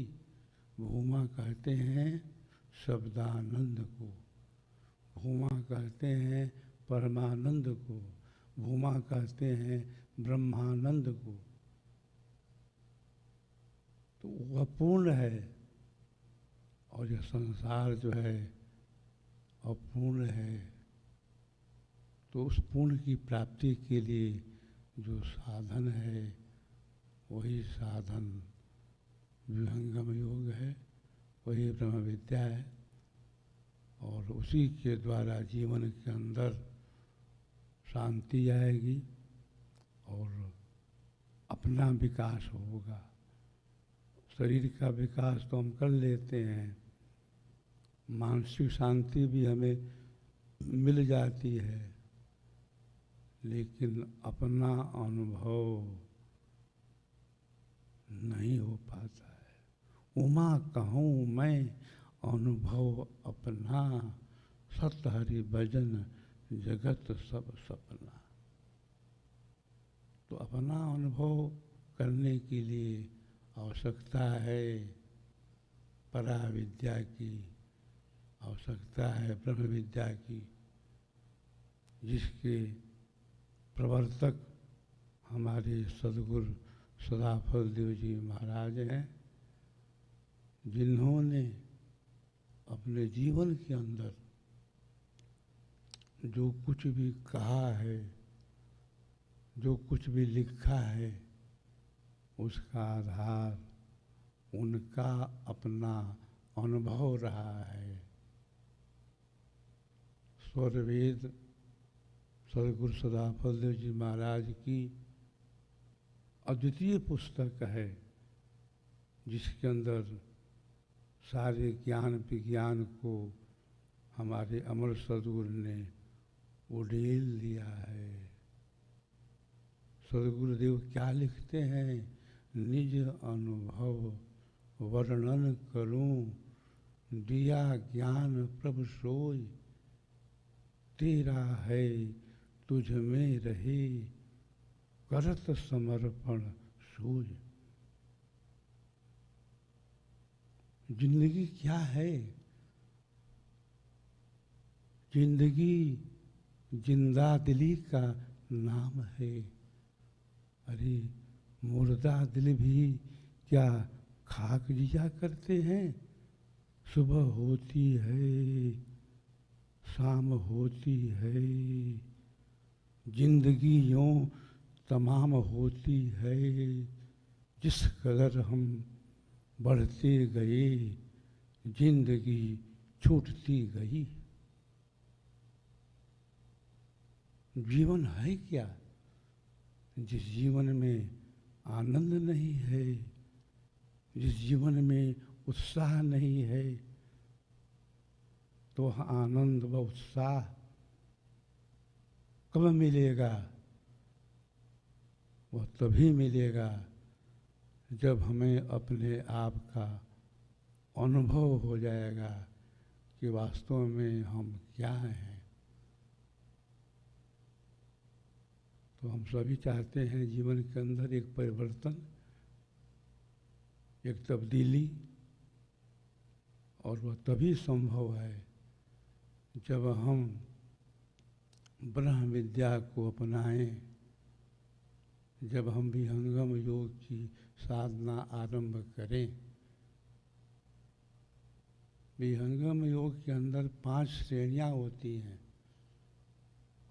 आज जो है पहली श्रेणी का उपदेश आप सबको हुआ, अभी 4 श्रेणियां और बाकी हैं। अंतिम श्रेणी वह श्रेणी है जिस श्रेणी में हमारा जो मेल है, हमारा जो संबंध है, हमारा जो योग है, हमारा जो जोड़ है, वो परमात्मा के साथ हो जाता है। परम पुरुष और आत्मा संधि निरंतर योग, जड़ माया व्यापे नहीं, कभी न हो वियोग। योग कहत हैं जोड़ को, योग कहत हैं संधि, योग रहस्य उपाय में जीव ब्रह्म की संधि। किसी ने कहा, क्या कहा? खुशी के साथ दुनिया में, खुशी के साथ दुनिया में हजारों गम भी होते हैं। जहाँ बजती है सहनाई मातम भी होते हैं।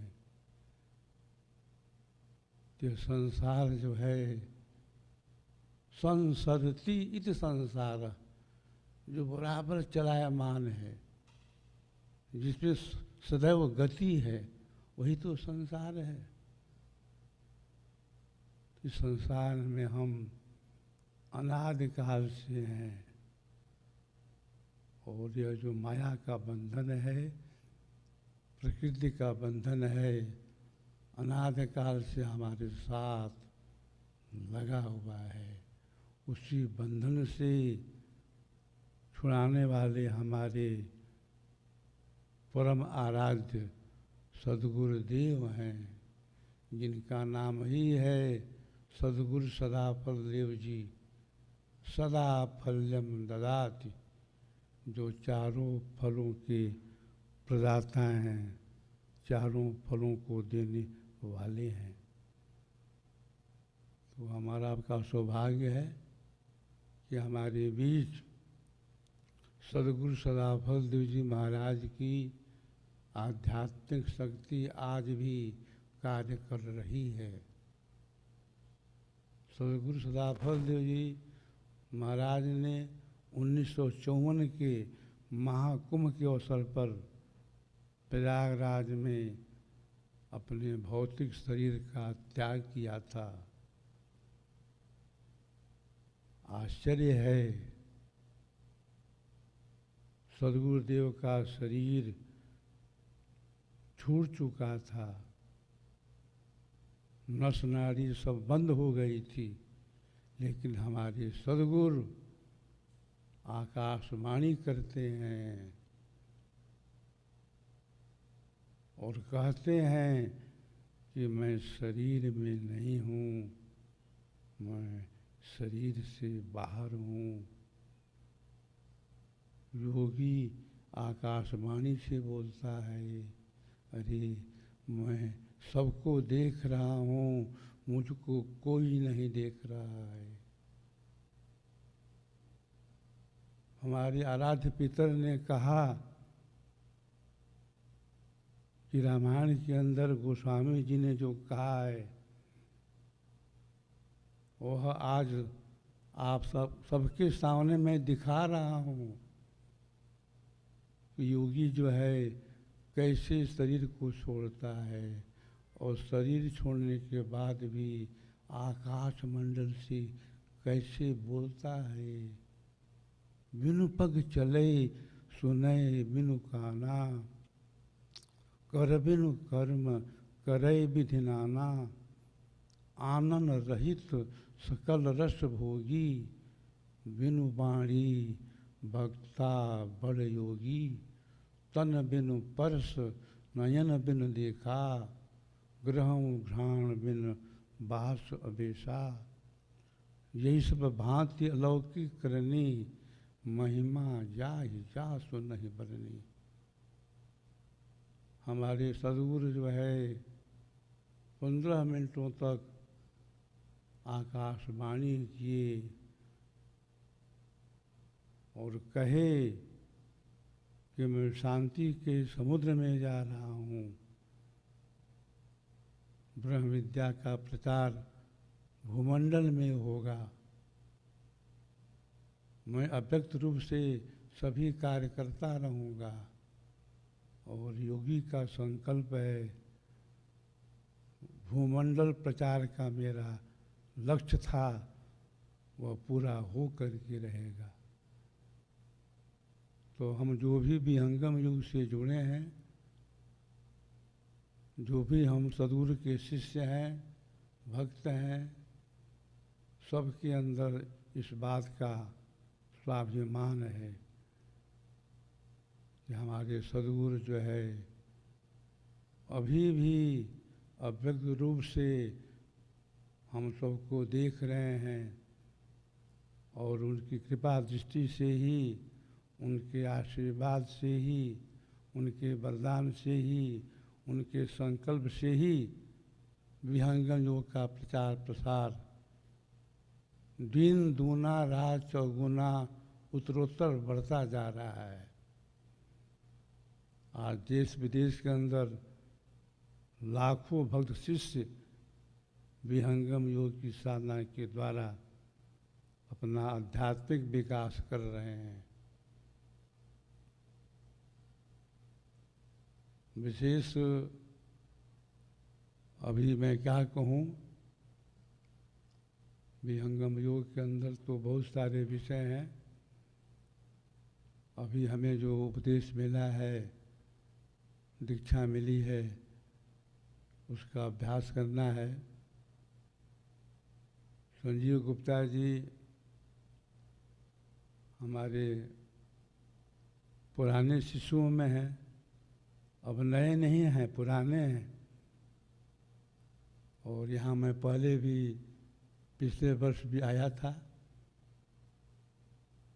हर तरह से इनका विकास हो, आगे बढ़ें, उत्तरोत्तर इनका प्रोग्रेस हो। साथ ही साथ आप ब्रह्म विद्या के प्रचार प्रसार में भी लगे हुए हैं और आप सबसे मिलकर के मुझे बहुत खुशी हुई, प्रसन्नता हुई। आप सबके मिलने से आज मैं बहुत ही आनंदित भी हूँ। आपने विहंगम योग के संबंध में बहुत कुछ जाना और अनुभव किया।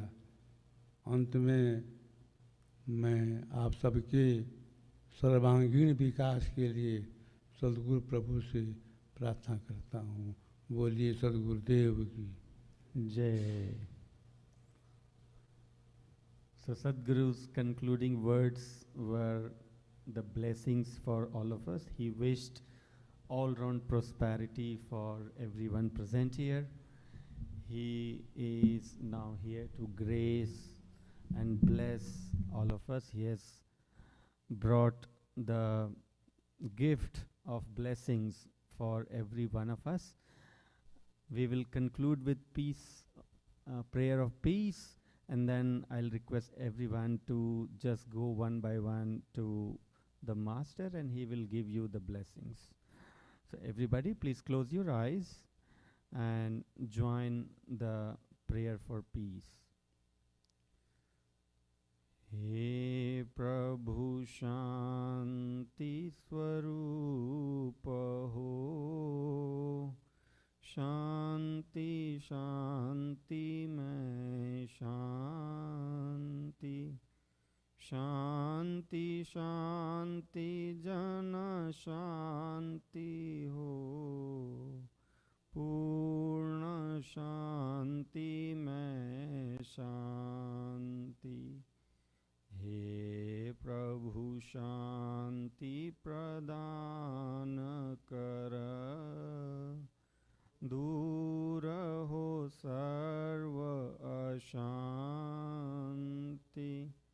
देव सदा फल शांति में, शांति शांति सुख शांति। बोलिए सद्गुरुदेव की जय।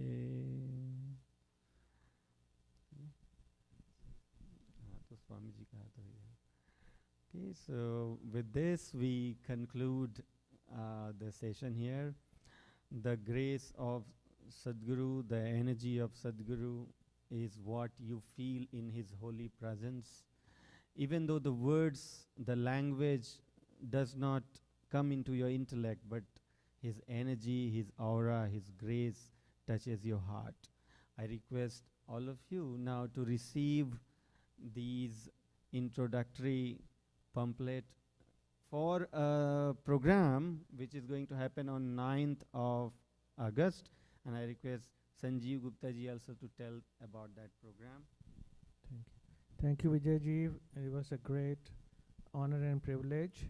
You coordinated and conducted this session, and thank you all of you for coming here, staying here, and your presence is you will, this is immemorable. There is no, we created history. यहाँ पर हम एक इतिहास बनाए आज, और ये हमारी बहुत सौभाग्य है कि स्वामी जी और संश्री आप दोनों पधारे। इस जन्मभूमि को पवित्र कर दिया आपने मेरा हृदय से, बिल्कुल हृदय से। ये आप सबकी जो आज आशीर्वाद मिली है और मिलते रहेगी इस धरती को, क्योंकि इस ज़मीन से ऐसी दवा बनेगी, बन ही रही है, जो विश्व में जितने भी लोगों को दर्द है, उनको दवा चाहिए, वो यहाँ से बन के निकलेगी, क्योंकि आपकी आशीर्वाद उस पर आ गई है। तो ये हम सब के तरफ से, I would like to repeat in English. What I just said was that we are heavenly blessed that today Sadguru and Sanshri came here and blessed this land, this place, this building, this land, because we're going to create medicines for the patients of around the world. The highest quality medicine which will cure the disease, not just making a product. It is blessed because it is blessed by the best of the, I mean, this is history in the making. This is a pure land because we created this. Sadguru and Sanshri came here when this was under construction.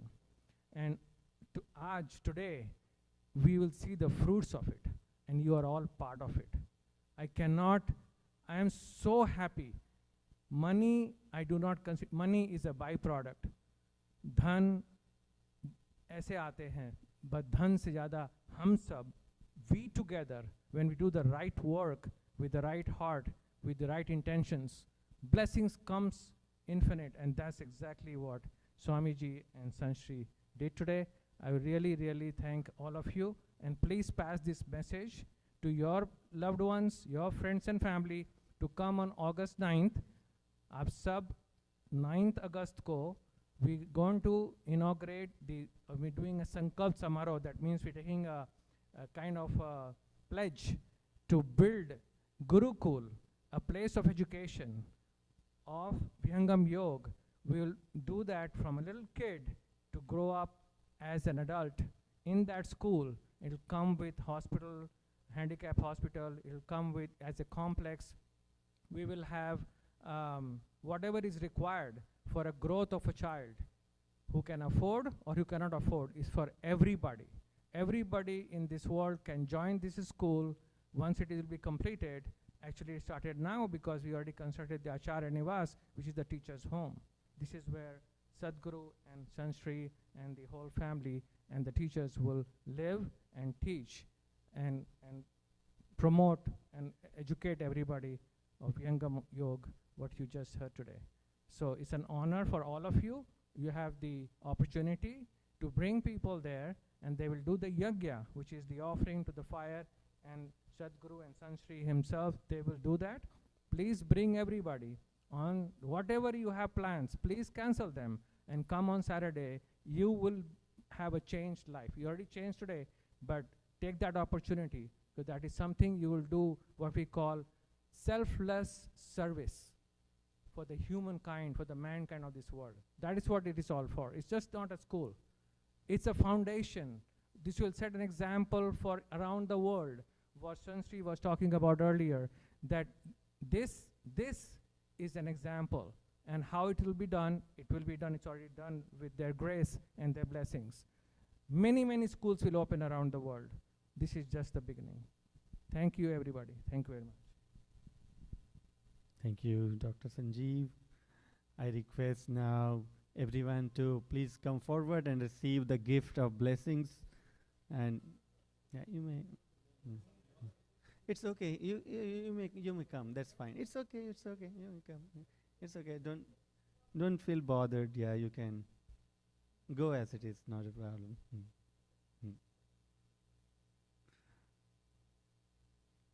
Okay, so Mr. Rob receiving gift of blessings. Yeah. Thank you, Rob. Yeah.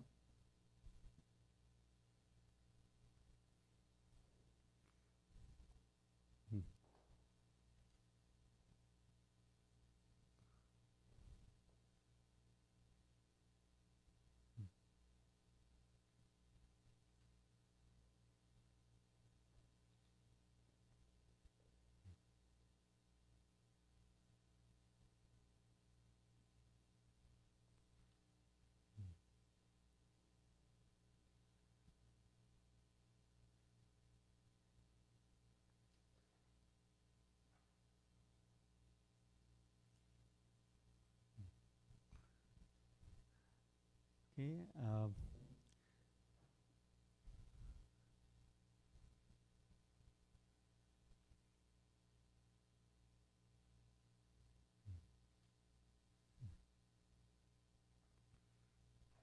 Thank you all. So we are all going to join just a brief flag ceremony, which is going to emanate the prosperity and peace to this pharmacy, this pharmaceutical company. So Master and we all will just go for a brief period of time there where the flag will be hosted.